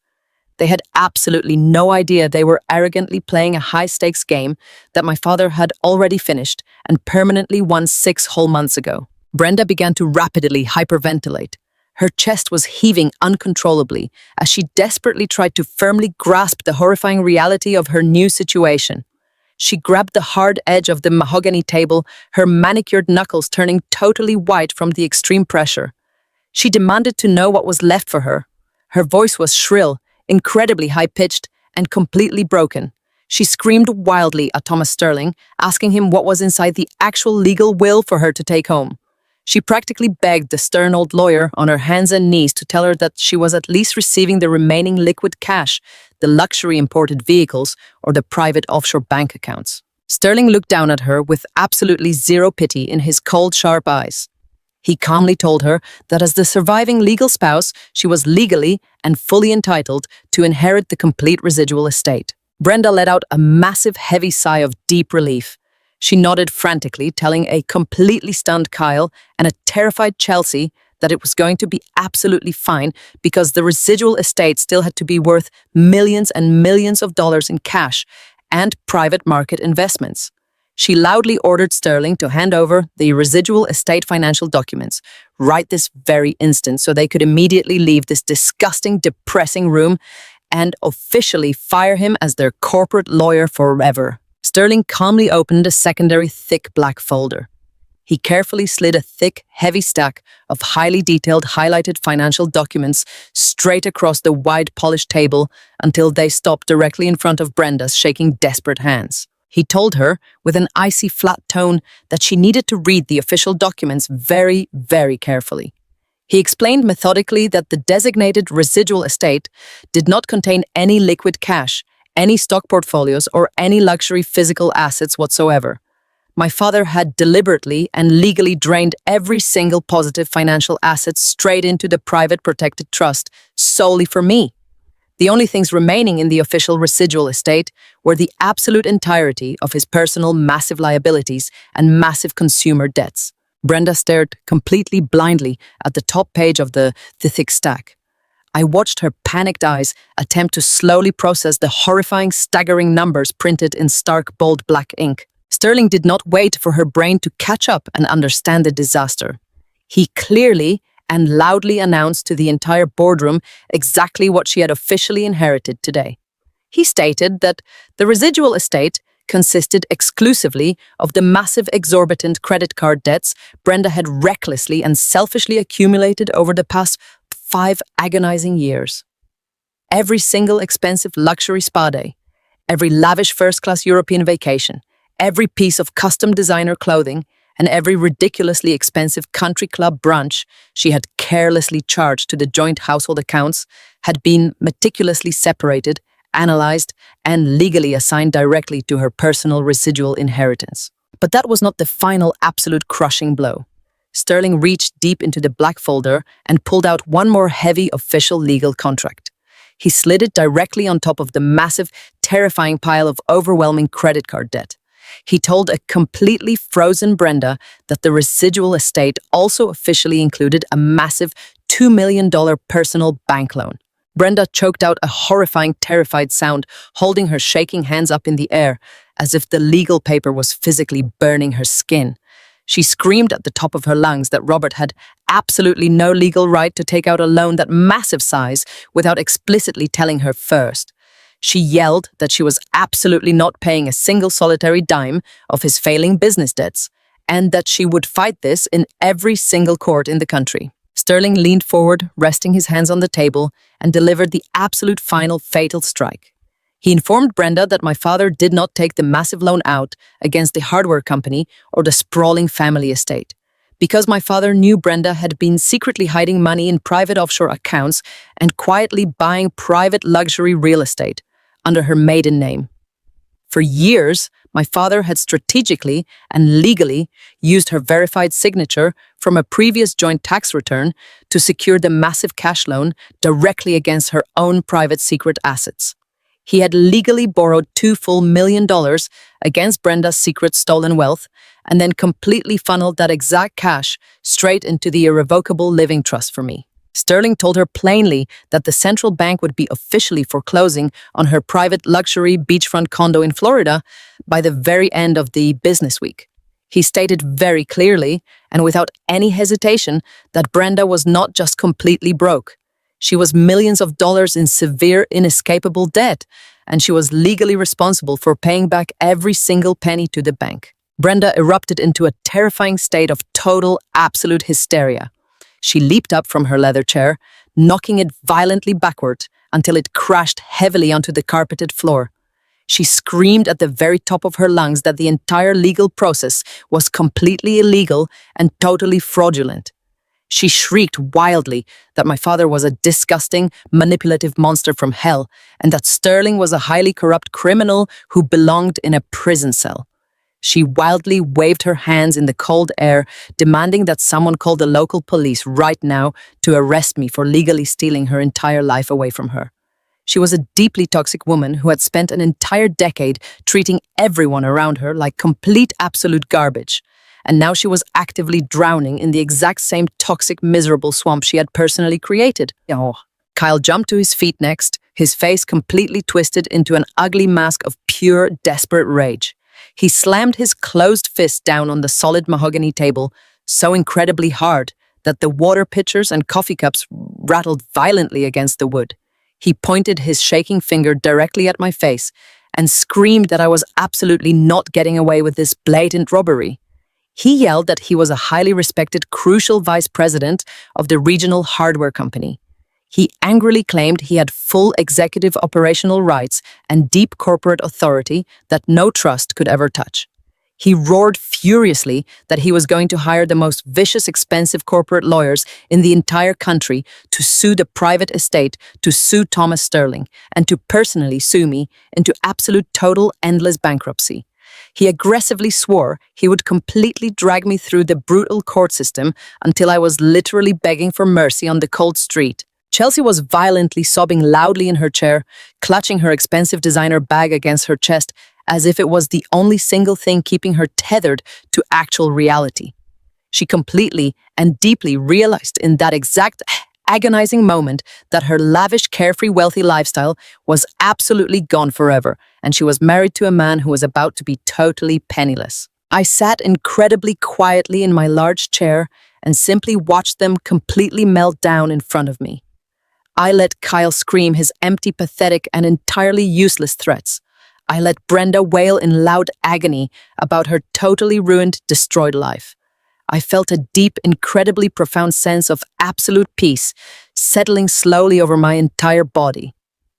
I was no longer the exhausted, terrified young woman crying alone in the freezing, pouring rain, holding a single wet rose. I was the sole legal owner of a massive corporate empire, and I currently held the ultimate total power in my own two hands. I smiled at Kyle.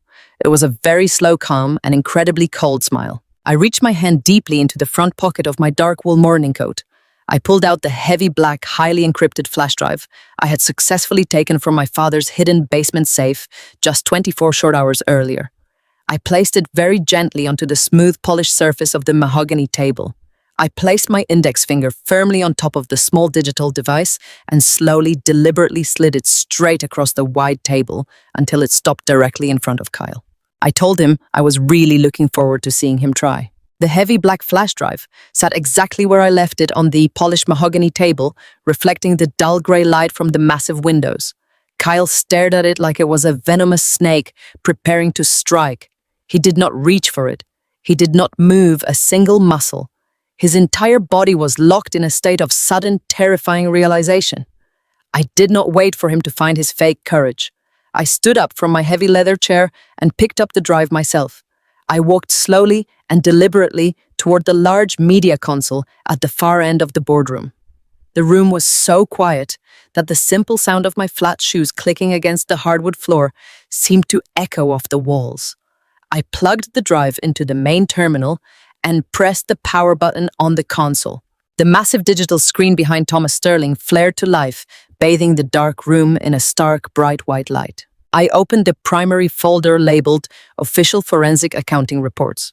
I selected the master overview document and projected it directly onto the massive screen for everyone to see.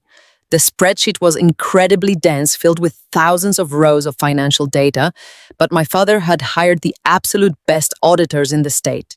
They had summarized the massive fraud so clearly that even someone entirely blind to corporate finance could understand the exact magnitude of the theft. I turned around to face my stepmother and my stepbrother. I crossed my arms and began to explain exactly how their stolen empire was built. I told them that I have spent my entire professional life working as a medical billing specialist. I explained that I track complex insurance codes, follow massive money trails, and hunt down hidden financial discrepancies for a living. I pointed to the glowing screen and told Kyle that his fraud was not even remotely clever. It was sloppy, reckless, and driven by pure, unchecked greed. I walked the entire room through their exact scheme. I highlighted the 7 different fake consulting firms and shell inventory supply companies they had created. I showed exactly how Kyle had used his unearned vice president title to blindly approve massive monthly invoices for strategic consulting services that were never actually rendered. I pulled up the secondary tab, showing the fake supply orders for bulk building materials that never once arrived at any of my father's hardware warehouses. Then I traced the money directly to Brenda. I showed the exact routing numbers, proving she had used her authority as his wife to rubber stamp those fraudulent corporate payments directly into offshore accounts she completely controlled. I read the final stolen amount out loud: $3,400,000. I watched Kyle's face turn a sickening shade of pale green as I explicitly connected the dates of the stolen funds to his major luxury purchases. I pointed to a specific withdrawal of $100,000 from August of last year. I calmly reminded Kyle that was the exact same month he drove a brand new imported sports car to our Sunday family dinner, claiming he had earned a massive performance bonus. I clicked to another massive withdrawal in March and looked directly at Chelsea. I reminded her of the $30,000 diamond necklace she had flaunted at the country club, bragging about how brilliantly her husband was performing in the corporate world. I told them the money was never a bonus. The money was stolen directly from the bleeding veins of my father's life work while he was physically deteriorating in his own home. Kyle began to shake. He looked wildly at his mother and then back at the massive glowing screen of undeniable evidence. He opened his mouth to speak, but his vocal cords seemed to completely fail him. He tried to puff out his chest and rely on his usual arrogant bullying tactics. He managed to stammer out a pathetic claim that he was a senior executive officer and that those expenditures were entirely approved business expenses. He claimed I had no legal right to interrogate a corporate vice president. I did not smile. I looked at him with absolute coldness and shattered his remaining delusion. I reminded Kyle that, as of exactly 6 months ago, the Irrevocable Living Trust owned 100% of the hardware company shares. I told him that I was the sole trustee and the absolute single beneficiary of that trust. That meant I was the sole legal owner of the entire corporate entity. I looked him dead in the eye and delivered the first consequence of my new authority. I told him that he was formally, officially, and permanently fired. I stated that his corporate access was already revoked. His company credit cards were already cancelled, and his building security badge was completely useless as of this very morning. Kyle literally gasped out loud, grabbing the edge of the table as if the floor had suddenly dropped out from underneath him. But I was not even close to finished. I turned to Thomas Sterling, who was watching the entire execution with a quiet, satisfied expression. I asked the attorney to please clarify what we had done with the forensic accounting files prior to this morning's meeting. Sterling adjusted his glasses and spoke with terrifying professional calmness. He announced that as the legal executor of the transition, he had a fiduciary duty to report massive corporate theft.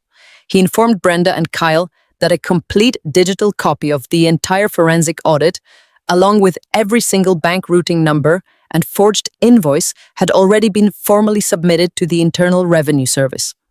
Furthermore, he stated that a secondary physical copy had been personally hand-delivered to the district attorney's office for immediate criminal review. The words federal prison hung in the freezing air of the boardroom, completely unspoken, but absolutely deafening. The sudden realization of imminent criminal charges completely broke the room. It was not just a matter of losing their stolen wealth or being humiliated in a private law office. They were facing hard actual jail time for massive federal tax evasion and corporate embezzlement. Chelsea was the first one to completely snap. The polished, arrogant social climber who had laughed in my face just 24 hours ago suddenly realized she was married to a broke, unemployed criminal. The luxury lifestyle she had so deeply tied her entire identity to was completely gone, and the man sitting next to her was about to be federally indicted. She physically recoiled from Kyle, sliding her heavy leather chair violently away from him until it hit the wall. She dropped her expensive designer bag onto the floor and burst into loud theatrical sobbing. She threw her hands up in the air, shaking her head frantically. She looked at me with wide, terrified eyes, playing the role of the innocent, helpless victim perfectly. She cried out loudly that she had absolutely no idea what Kyle was doing. She swore blindly that she never looked at the bank accounts and that Kyle had completely lied to her about his corporate salary. She pleaded with me, claiming she was completely innocent and begging me not to let the authorities drag her into a federal criminal investigation. I looked at her pathetic, desperate tears and felt absolutely no pity whatsoever. I walked slowly back to my seat at the center of the table and stared her down until her loud sobbing reduced to a nervous, quiet whimper. I explicitly reminded Chelsea of exactly where we were just yesterday afternoon. I painted the picture for the entire room to hear. I described driving through the freezing, pouring rain to my childhood home, only to find her standing proudly on the front porch with a hot cup of coffee, directing a locksmith to change the deadbolts. I spoke very slowly, outlining the exact cruel smile she wore when she pointed her perfectly manicured finger toward the muddy front lawn. I told the room exactly what was waiting for me out in the freezing rain. 6 heavy black garbage bags filled with my most precious childhood memories, my high school debate trophies, my broken picture frames, and the handmade blanket my mother had knitted for me before she passed away. I told Chelsea she did not look innocent when she threw my entire life into the garbage. I told her she did not look helpless when she laughed in my face and bragged about bulldozing my father's house. I kept my voice perfectly flat and brutally cold as I informed her that true innocence does not casually destroy another human being's life just for the fun of it. I told her she actively enjoyed my pain when she thought she had all the money and the power, and she was only crying now because she had picked the losing side. I explicitly advised her to save her fake tears for the federal investigators because I was completely immune to them. Chelsea buried her face in her hands and folded her body over her knees, completely silenced and utterly defeated. Brenda watched her daughter-in-law collapse and realized that her entire fortress had completely fallen. Her aggressive attorney had abandoned her. Her son was a fired criminal facing federal charges. Her luxury beachfront properties were being foreclosed on by the central bank. And her residual estate consisted entirely of crushing credit card debt and a massive $2 million personal loan she could never possibly repay. The haughty, arrogant, untouchable widow completely vanished. The proud posture that had defined Brenda for 10 long years physically deflated right in front of my eyes. Her shoulders slumped forward heavily, and her hands began to tremble violently on top of the dark wood table. She looked at the glowing screen showing her massive financial crimes, and then she looked back at me. She tried to negotiate. It was the most desperate, pathetic attempt I had ever witnessed in my entire life. Brenda forced her mouth into a weak, trembling smile. Her voice lost all of its sharp, commanding edge and reduced to a fragile, shaking whisper. She reached her hands across the table toward me, palms completely open in a gesture of total surrender. She called me Sarah, her voice dripping with fake, sudden affection. She completely dropped her aggressive, wealthy persona and begged me to look at the situation reasonably. She pleaded with me to stop the district attorney and halt the Internal Revenue Service investigation before this went public and destroyed their lives. She desperately claimed that we did not need to involve the federal government in a private personal matter. She swore she would sign away whatever remaining rights she had to the corporate properties if I just let the criminal charges go. She actually had the absolute audacity to tell me that my father would never have wanted to see his own family completely destroyed in the public eye. She pushed her trembling hands further across the mahogany table. She looked me deep in the eyes with fake, desperate tears and begged for my mercy. She pleaded with me to settle this quietly, simply as a family. The word family hung in the air, a completely hollow, meaningless sound coming from her toxic mouth. I sat perfectly upright in my chair, looking at the terrified, broken woman who had spent an entire decade treating me like an unpaid, disposable slave. I thought about the endless nights I spent sorting my father's life-saving medications while she drank expensive wine at the country club. I thought about the total crushing exhaustion of working 60-hour weeks to pay my own rent while she systematically stole millions of dollars from the man who gave her everything. But mostly I thought about the heavy freezing rain at the Oakwood Cemetery just 24 hours ago. I thought about the exact moment I stepped forward to drop a single red rose onto my father's dark wooden casket. I remembered the exact cruel, arrogant look on Brenda's face when she intentionally and physically stepped into my path, blocking me from my own father's grave. I remembered the exact vicious words she proudly announced to the entire crowd of wealthy mourners, attempting to completely erase my identity and my grief in front of the whole world.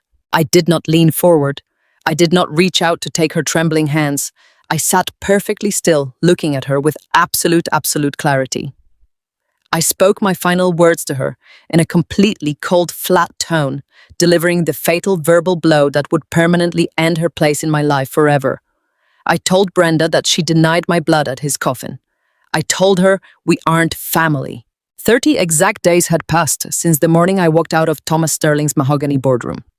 In those 30 days, the wheels of absolute justice had turned with a speed and ferocity that left my stepmother and her son completely paralyzed.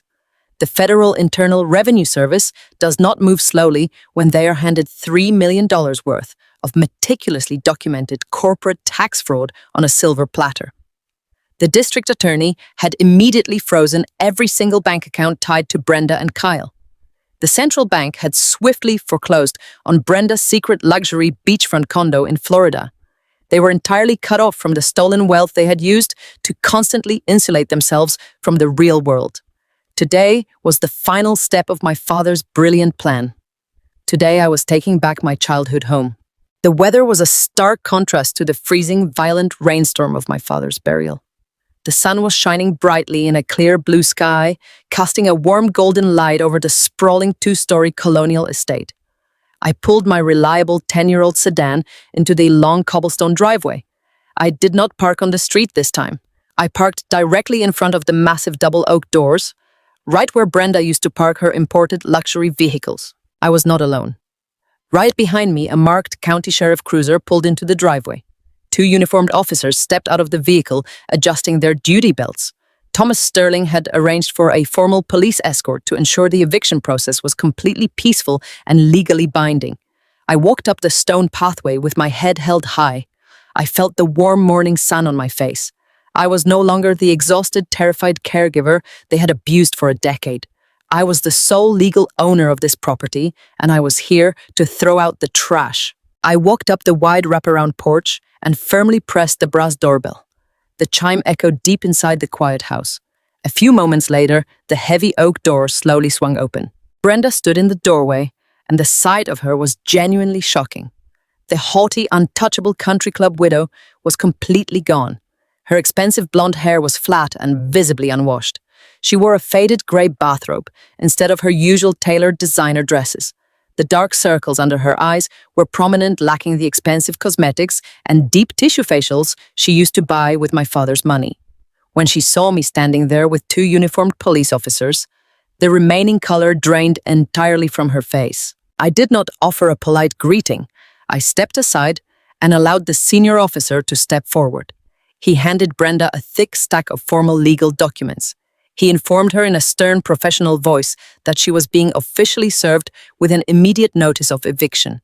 He stated that the property legally belonged to the irrevocable living trust controlled entirely by Sarah Jenkins, and that she had exactly 2 hours to vacate the premises or face immediate arrest for criminal trespassing. Brenda's hands shook violently as she took the papers. She looked down at the official court seal and let out a broken, pathetic gasp. She looked up at me with wild, desperate eyes and pleaded with me to give them just a few more days. She claimed they had absolutely no money left to hire professional movers because the federal government had frozen all their assets. She said her credit cards were entirely declined, and she could not even afford to rent a proper storage unit. Kyle suddenly appeared at the top of the grand staircase. He looked like a man who had not slept in an entire month. He wore wrinkled sweatpants and a stained t-shirt. He stumbled down the stairs, his face pale and covered in patchy stubble. When he saw the police officer standing in the foyer, he completely froze, grabbing the wooden banister for physical support. I looked at Brenda and then at Kyle. I kept my voice perfectly calm and completely devoid of any sympathy. I told them that their financial problems were not my concern.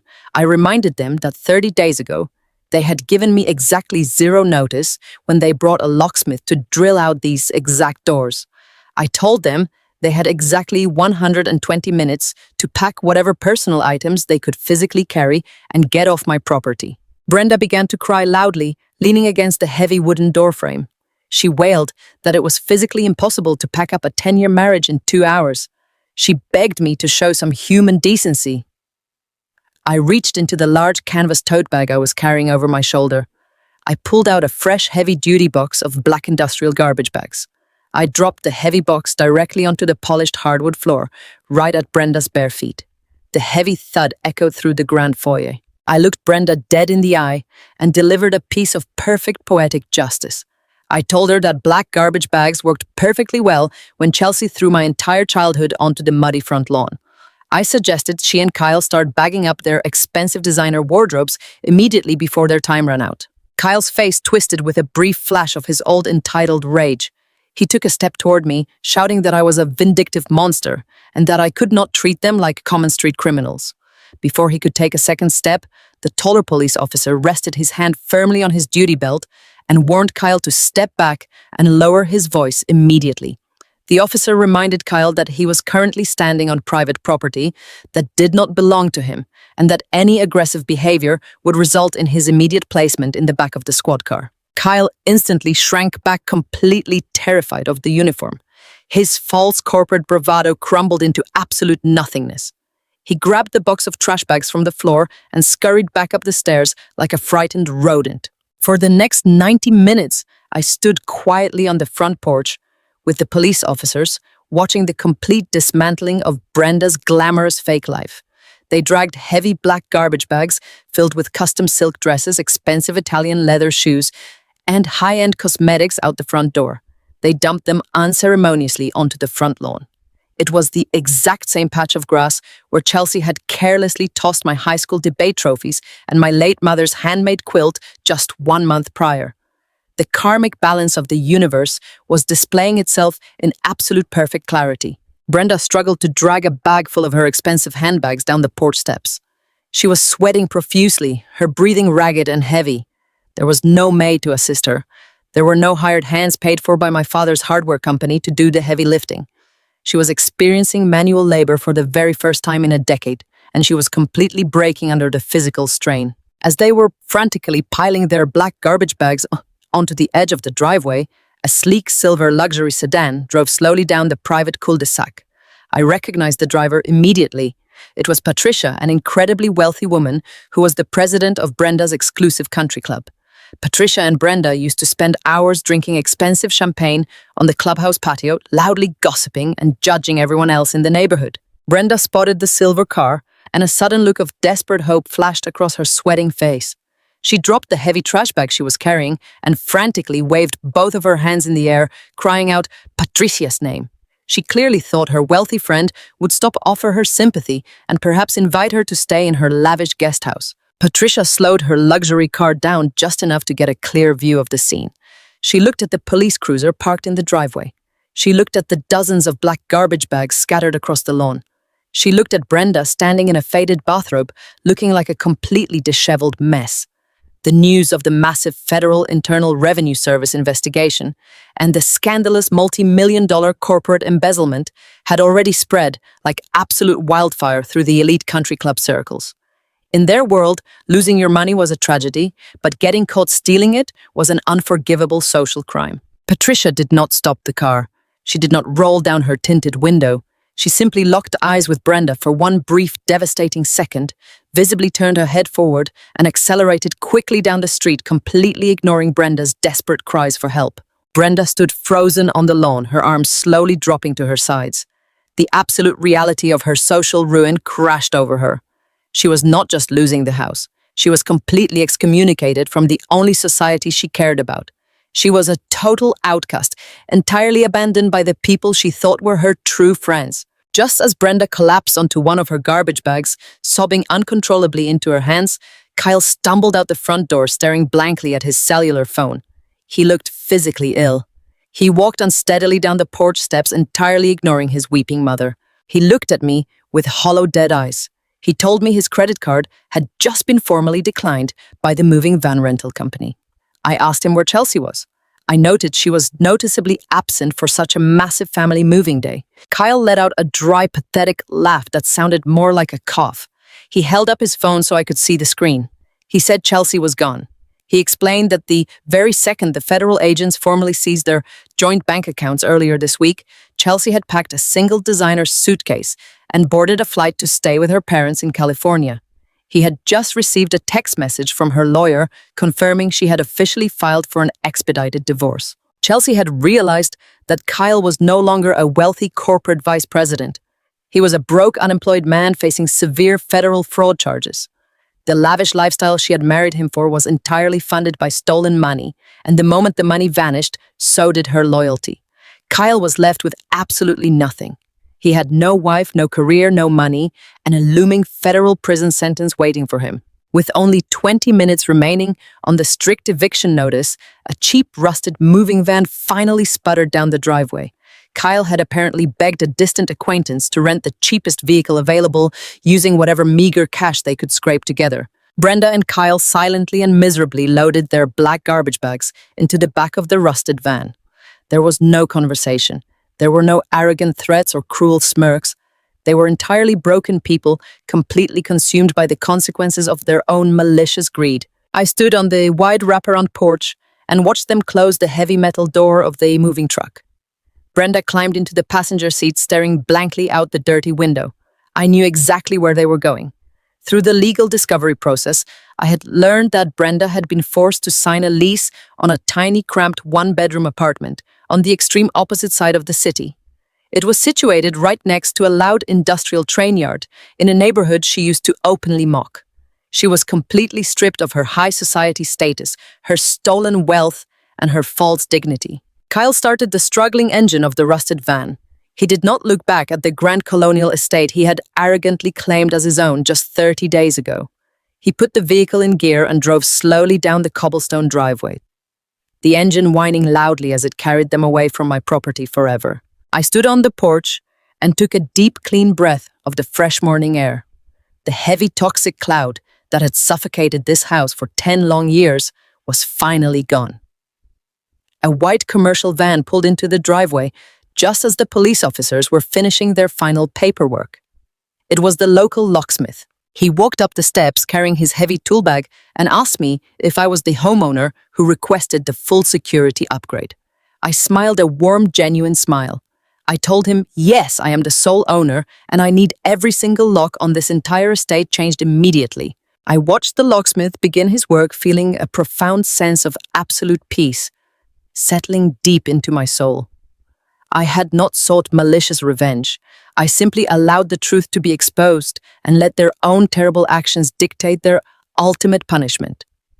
My father's brilliant legal foresight had protected me, but it was my own quiet endurance that had allowed me to survive long enough to see justice perfectly served. For 10 years, I believed that being a good daughter meant staying quiet, making myself incredibly small, and absorbing their endless cruelty just to keep the peace.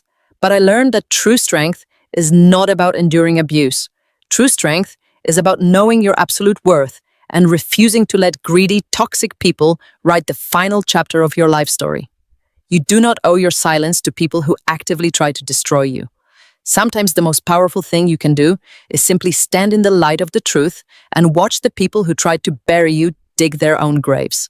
If you are watching this and you are dealing with toxic family members who make you feel invisible or try to take advantage of your kindness, please know that you are absolutely not alone.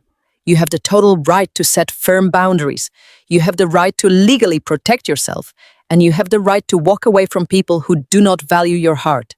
Thank you so much for staying with me through this entire difficult journey.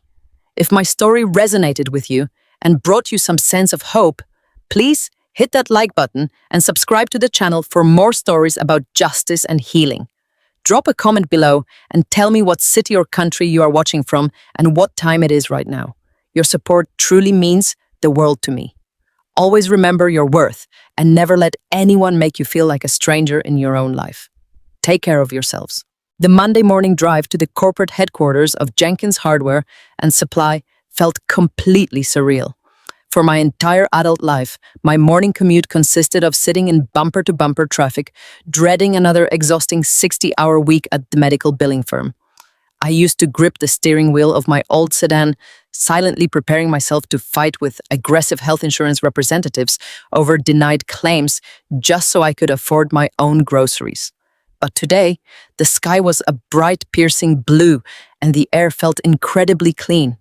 I was not driving to a cramped cubicle. I was driving to take absolute total control of my father's massive corporate empire. I pulled my car into the executive parking lot right into the prime spot that used to belong to Kyle's expensive imported sports car. I turned off the engine and took a very deep breath. I wore a tailored, sharp black suit and carried my modest leather briefcase. I was entirely ready to clean house. When I walked through the heavy glass double doors of the main lobby, the entire building seemed to completely freeze. The receptionist, a kind older woman who had worked for my father for 20 years, dropped her pen and stared at me with wide eyes. The entire staff had spent the weekend buzzing with explosive rumors. They all knew that federal agents from the Internal Revenue Service had swept through the building on Friday afternoon. They all knew that Brenda and Kyle were facing massive federal embezzlement charges and had been completely stripped of their assets. But nobody fully understood what was going to happen next. I offered the receptionist a warm, polite smile and walked directly toward the private executive elevator. I pressed the button for the top floor. I stepped out of the elevator and walked straight into the grand executive boardroom. The room was already occupied. Sitting around the massive polished oak table were the 4 regional managers of the company. These were Kyle's closest cronies. They were old-school, arrogant men in expensive suits who were thoroughly accustomed to a deeply toxic corporate culture. Under Kyle's lazy, incompetent leadership, these men had grown entirely comfortable, taking 2-hour liquid lunches, playing golf on company time, and padding their expense accounts with absolutely no oversight. They were the ultimate old boys club, and they looked at me as if a lost secretary had accidentally wandered into their private sanctuary. The senior regional manager, a large, aggressive man named Richard, leaned far back in his heavy leather chair. He did not stand up to greet me. He simply crossed his arms over his chest and smirked. He told me that this boardroom was strictly for executive personnel and that I needed to wait outside until they figured out the transition. He spoke to me with a deeply patronizing tone, completely dripping with unearned superiority. He actually chuckled and told his colleagues that it was cute I wanted to play boss for the day, but the commercial hardware business was incredibly complicated and far too complex for a simple medical billing clerk to ever understand. I did not flinch. I did not raise my voice or show a single ounce of intimidation. I walked calmly to the absolute head of the long wooden table. I placed my leather briefcase on the smooth surface, unclasped the brass buckles, and pulled out my laptop. I connected it to the main boardroom projector and turned to face the 4 arrogant men. I kept my voice incredibly flat and brutally cold. I told Richard that he was absolutely right about one thing. I told him I was a medical billing clerk for 10 grueling years. I explained exactly what that job actually entailed. I told him I spent 60 hours a week tracking down single hidden pennies buried deep inside labyrinths of complex corporate red tape. I told him I spent my entire youth fighting massive, ruthless insurance companies who actively tried to hide their money using highly sophisticated, deceptive coding practices. I told him that hunting down a $30 billing discrepancy in a massive hospital ledger trained my eyes to see absolutely everything. I pressed a button on my keyboard, and the large screen behind me illuminated the dark room. I projected the master forensic accounting spreadsheet directly onto the wall. I told Richard that because of my intense professional background, finding a $300,000 fraudulent discrepancy in his regional concrete procurement budget was incredibly easy. Richard's arrogant smirk instantly completely vanished. The blood rapidly drained from his face, leaving him looking pale and suddenly very sick. The other 3 managers sat up completely straight in their chairs, their eyes wide with sudden, genuine terror. I walked the entire room through their exact specific failures. I showed them exactly how they had all turned a blind eye while Kyle and Brenda systematically bled the company dry. I pointed directly to the dummy vendor accounts that Kyle had set up. I asked Richard why his specific signature was on 3 separate authorization forms approving massive payments for industrial lumber that never once arrived at any of our distribution warehouses. I asked him if he honestly thought I was too stupid to cross-reference the outgoing payments with the actual physical inventory manifests. I told him his fraud was sloppy, lazy, and deeply pathetic. Richard began to sweat profusely. He stammered frantically, trying to backpedal and pushed the blame entirely onto Kyle. He desperately claimed that Kyle had explicitly ordered him to sign those specific invoices and that he was simply following the strict directives of the vice president. He tried to raise his voice, adopting a defensive bullying posture, claiming I had absolutely no legal right to interrogate a senior executive without a lawyer present. I looked him dead in the eye and delivered the first consequence of my absolute new authority. I told Richard that he was officially, formally, and permanently fired. I stated that his corporate severance was completely voided due to gross financial misconduct and that all of his unauthorized padded expense reports were currently sitting on the desk of the district attorney alongside Kyle's federal indictment files. I told him to pack up his desk and leave the building in exactly 5 minutes, or I would personally call the police to have him escorted out for criminal trespassing. Richard did not say another word. He stood up on shaky legs, completely humiliated and thoroughly defeated, and scurried out of the boardroom like a terrified rat. I turned my absolute cold gaze to the 3 remaining managers. They were practically holding their breath, completely terrified that they were next on the chopping block. I told them very clearly that the era of the old boys club was permanently over. I informed them that the toxic, lazy culture Brenda and Kyle had cultivated was officially dead and buried. I stated that from this exact second forward, Every single expense report would be strictly audited. Every single vendor contract would be intensely renegotiated, and every single manager would be evaluated solely on their actual honest performance. I told them they had exactly one option. They could either fall in line, work incredibly hard, and help me rebuild my father's legacy, or they could follow Richard out the front door and try their luck finding a job with a massive federal fraud investigation attached to their resumes. They all nodded frantically, completely submitting to my authority. They realized instantly that I was not a weak, grieving daughter they could easily manipulate.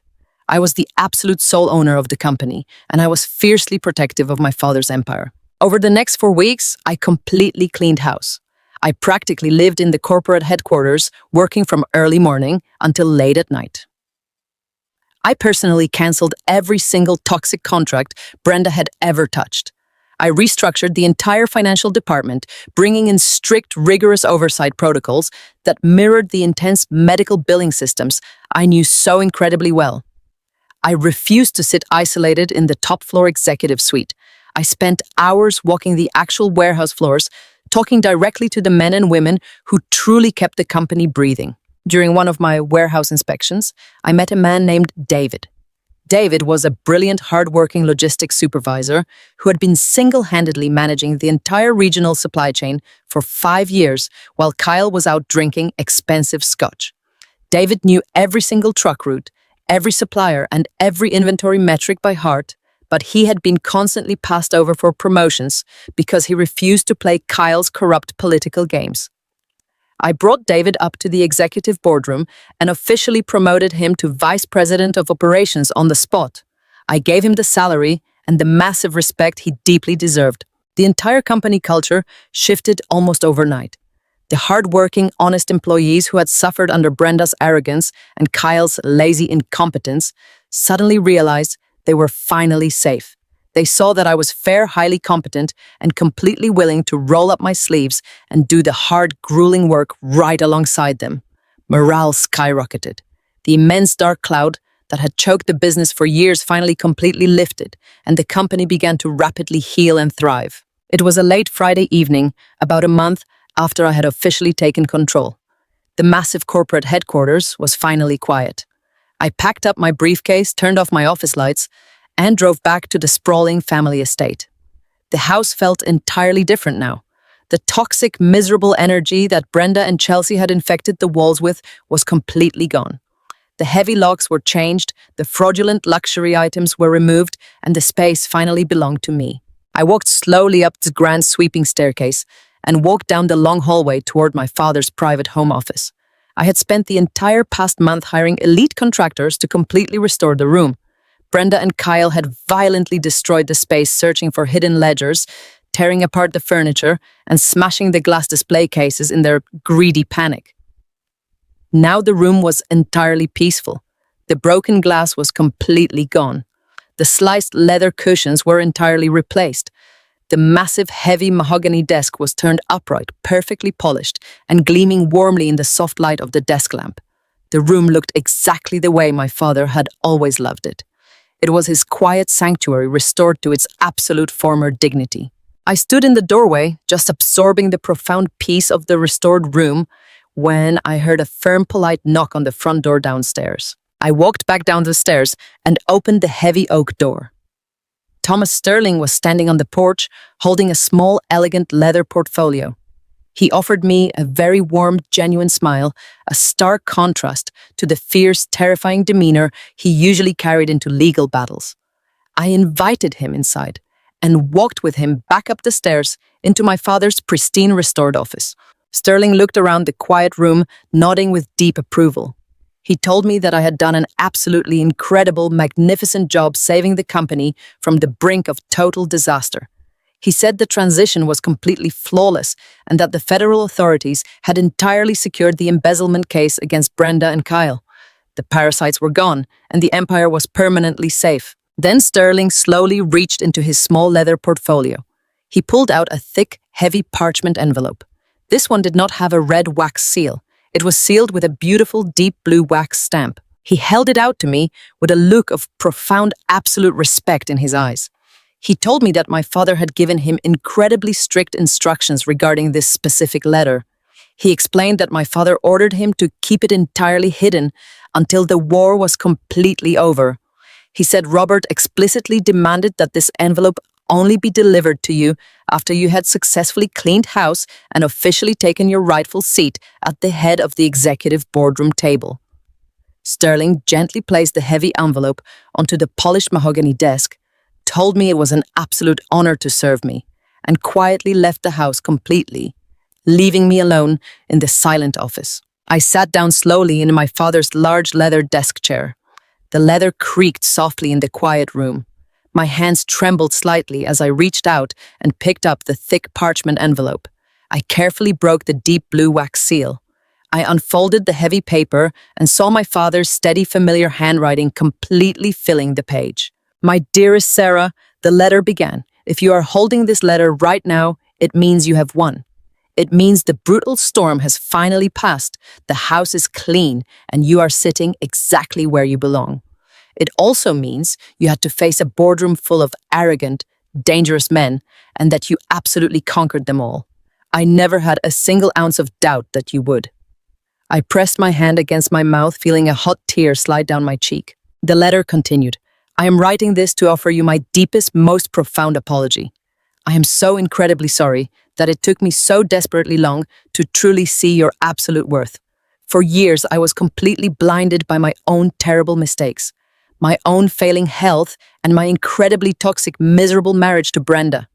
I let her arrogance blind me to the quiet, beautiful strength growing right inside my own home.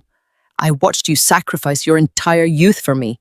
I watched you work yourself to the bone at that medical billing company, fighting for every single dollar just to maintain your own independence. I watched you endure their endless cruelty with a quiet, dignified grace that completely shattered my heart." I wiped the tears from my face, gripping the heavy paper tightly. "You thought you were invisible, Sarah, but I saw absolutely everything. I saw you become a fierce, brilliant, untamable warrior completely without my help. You built your own incredible armor while I was too weak to protect you. I want you to know the absolute truth. I did not leave you this massive company just to punish Brenda or to spite Kyle. I left you this entire empire because you are the only person on this earth truly brilliant enough and strong enough to carry it forward. You are my greatest absolute pride. You are my entire legacy. I love you beyond any measure of words, and I am so deeply, incredibly proud of the magnificent woman you have become." I slowly lowered the letter, placing it gently onto the smooth, polished mahogany desk. I pressed both of my hands flat against my chest, feeling my heart beating with a strong, steady, brilliant rhythm. The heavy, crushing exhaustion of the past 10 years completely melted away, evaporating into the quiet, peaceful air of the restored office. The agonizing, endless feeling of being an invisible, unappreciated burden was entirely gone. I was fully seen. I was deeply, unconditionally loved, and I was completely victorious. I leaned back in the heavy leather chair, closed my eyes, and let a profound, beautiful, absolute peace finally wash over my entire soul. 6 months have passed since the morning I stood on the wide wraparound porch of my childhood home and watched the rusted moving van carry my stepmother and her son away forever. Time is a truly fascinating thing. When you are deeply trapped inside a toxic cycle of abuse and endless exhaustion, time feels incredibly slow and physically heavy. Every single day at my old medical billing firm used to feel like an impossible mountain to climb. I used to wake up with a tight, painful knot in my chest, dreading the 60-hour work weeks and the second unpaid job of managing my father's declining health. But when you are finally free, when you officially step into your true power and take back absolute control of your own destiny, time moves with a beautiful, bright, and unstoppable momentum. I am sitting in the executive boardroom of Jenkins Hardware and Supply right now. The morning sun is pouring through the massive floor-to-ceiling glass windows, warming the dark, polished mahogany table. I am no longer sitting silently in the far corner, hoping to remain invisible. I am sitting directly at the head of the table, but stepping into the role of Chief Executive Officer was not a magical or instantaneous transition. When I first took over my father's company, I walked into a corporate environment that had been deeply poisoned by Kyle's lazy, arrogant leadership. The company was heavily bloated with old-school senior managers who were entirely loyal to Kyle's toxic partying style. These were men who were completely accustomed to taking 3-hour liquid lunches, playing expensive rounds of golf on company time, and passing their personal luxury expenses through the corporate accounts with absolutely zero oversight. During my very first week as the sole owner, I faced massive coordinated pushback from these entrenched executives. They looked at me with thinly veiled contempt. They saw a young, quiet woman whose entire professional background was in medical billing, and they truly believed they could easily intimidate me into letting them keep their corrupt privileges. They constantly interrupted me during meetings. They deliberately withheld crucial financial reports, and they whispered loudly behind my back that I would completely bankrupt the business within a month. They completely underestimated the sheer relentless endurance I had built over the past decade. I did not yell or throw theatrical temper tantrums the way Kyle always did. I simply went to work. I took the massive, unyielding focus I had developed tracking down missing pennies in complex health insurance claims, and I applied it directly to the company ledgers. I spent countless late nights in my office manually auditing every single vendor contract, every expense account, and every single supply chain invoice. I systematically tracked down every fraudulent loophole and every padded budget line they had created. When I called the senior management team into the boardroom at the end of my first month, I did not ask for their respect. I commanded it. I projected their detailed financial discrepancies onto the large screen and methodically exposed exactly how they had been stealing from the company to fund their lavish lifestyles. I formally fired the 3 worst offenders directly on the spot, terminating their contracts with absolute cause and stripping them of their unearned severance packages. I completely severed ties with every single toxic dummy vendor Brenda and Kyle had established. Then I took the massive amount of recovered corporate capital and I immediately redistributed it to the people who actually deserved it. I significantly raised the wages of the hardworking men and women on the warehouse floor. I completely overhauled their health insurance benefits, and I promoted honest, dedicated employees who had been entirely ignored under the old regime. I earned the absolute respect of my entire staff, not by demanding it, but through undeniable competence and unwavering fairness. The company is now more ethical, more efficient, and far more profitable than it has been in over a decade. Meanwhile, the wheels of absolute justice have been turning for the people who tried to destroy me. I recently received an official update from Thomas Sterling regarding the massive federal investigation. The Internal Revenue Service and the district attorney do not offer quiet settlements when they are handed $3 million worth of meticulously documented corporate fraud. Kyle is currently facing a massive federal indictment for tax evasion and corporate embezzlement. The arrogant, cruel man who smirked at me in the boardroom and threatened to sue me into absolute bankruptcy is now facing the terrifying reality of a long sentence in a federal penitentiary. Kyle lost absolutely everything in the span of a few short weeks. The federal government seized his imported sports cars and completely drained his personal bank accounts to recover the stolen corporate funds. But the most poetic justice of all came from his own household. Chelsea, the woman who laughed in my face and bragged about bulldozing my father's legacy, realized instantly that her lavish, carefree lifestyle was completely over. She recognized that her designer wardrobe and her luxury vacations were entirely funded by stolen money, and she refused to stay married to a broke, unemployed criminal. She filed for an expedited divorce, leaving Kyle completely isolated, terrified, and facing total ruin all by himself. And then there is Brenda, the untouchable country club queen who thought she could completely erase my existence with a forged piece of paper and a vicious public lie. Her new reality is a harsh, brutal lesson in ultimate consequences. Because she was legally saddled with the residual estate she inherited, absolutely nothing but crushing consumer debt, and the massive $2 million personal loan my father had strategically secured against her private assets, she was rapidly forced into total bankruptcy. The central bank formally foreclosed on her secret luxury beachfront condo in Florida. Her expensive designer dresses, her diamond jewelry, and her luxury vehicles were entirely liquidated at public auction just to satisfy her aggressive creditors. Today, Brenda is living in a tiny, cramped apartment located right next to a loud industrial train yard, in a neighborhood she used to aggressively mock. Completely stripped of her stolen wealth and her high society status, she was forced to seek actual employment for the very first time in her life. She currently works as a minimum wage retail cashier at a local discount home goods store. The woman who previously spent thousands of dollars every single week on hot stone massages and exclusive country club brunches now spends 40 grueling hours a week standing on her tired, aching feet scanning cheap plastic merchandise while wearing a stiff, uncomfortable polyester uniform vest. I recently heard through a mutual acquaintance that a small group of Brenda's former wealthy country club friends walked into that exact discount store last month.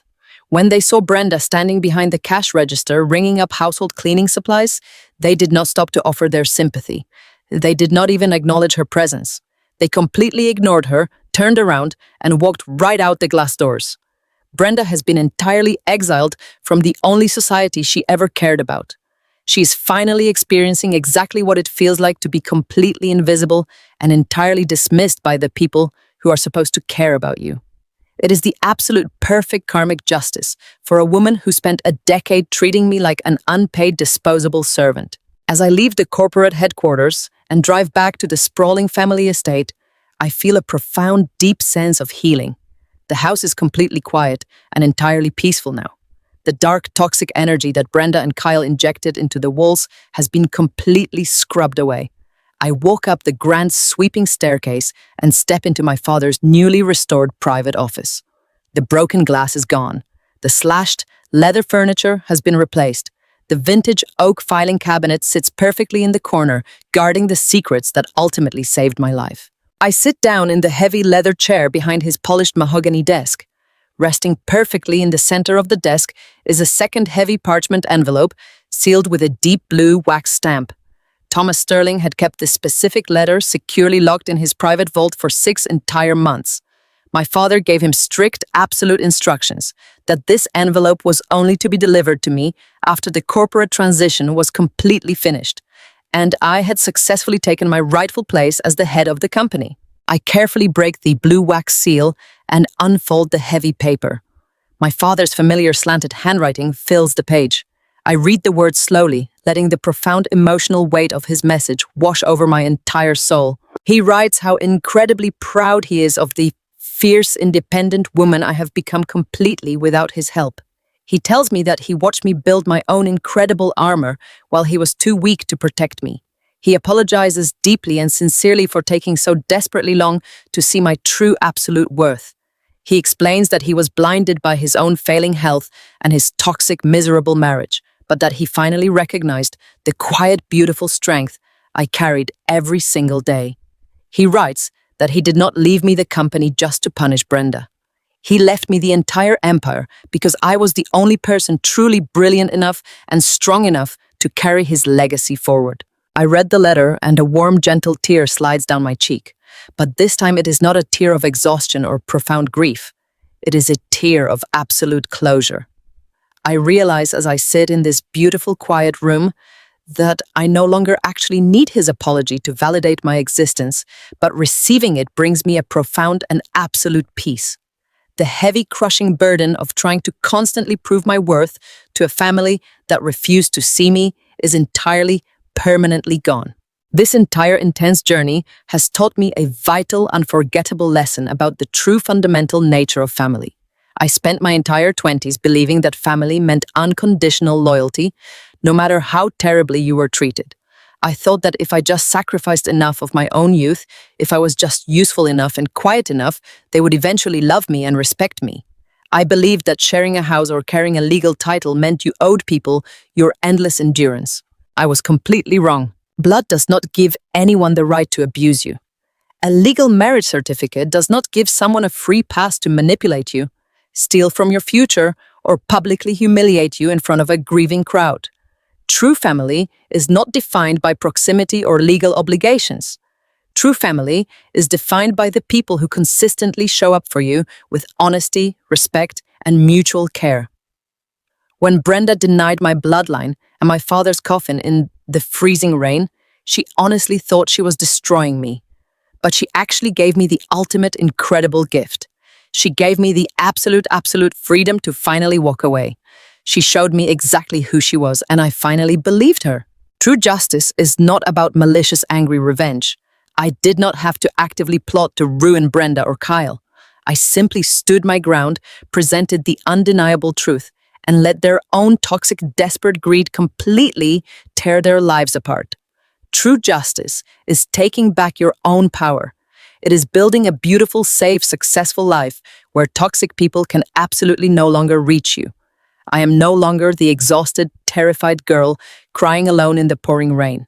I am a highly successful chief executive officer. I am a secure, independent homeowner. I am surrounded by honest, hardworking people who deeply respect me for exactly who I am. And I have absolutely never been happier. Setting boundaries with toxic family isn't a betrayal, it's survival. You owe nothing to people who treat your existence as an inconvenience. If you've ever had to fight to prove your worth against people who should have loved you, hit that like button and subscribe. Drop a comment and let me know. Where are you watching this from right now, and what time is it there? I read every single comment.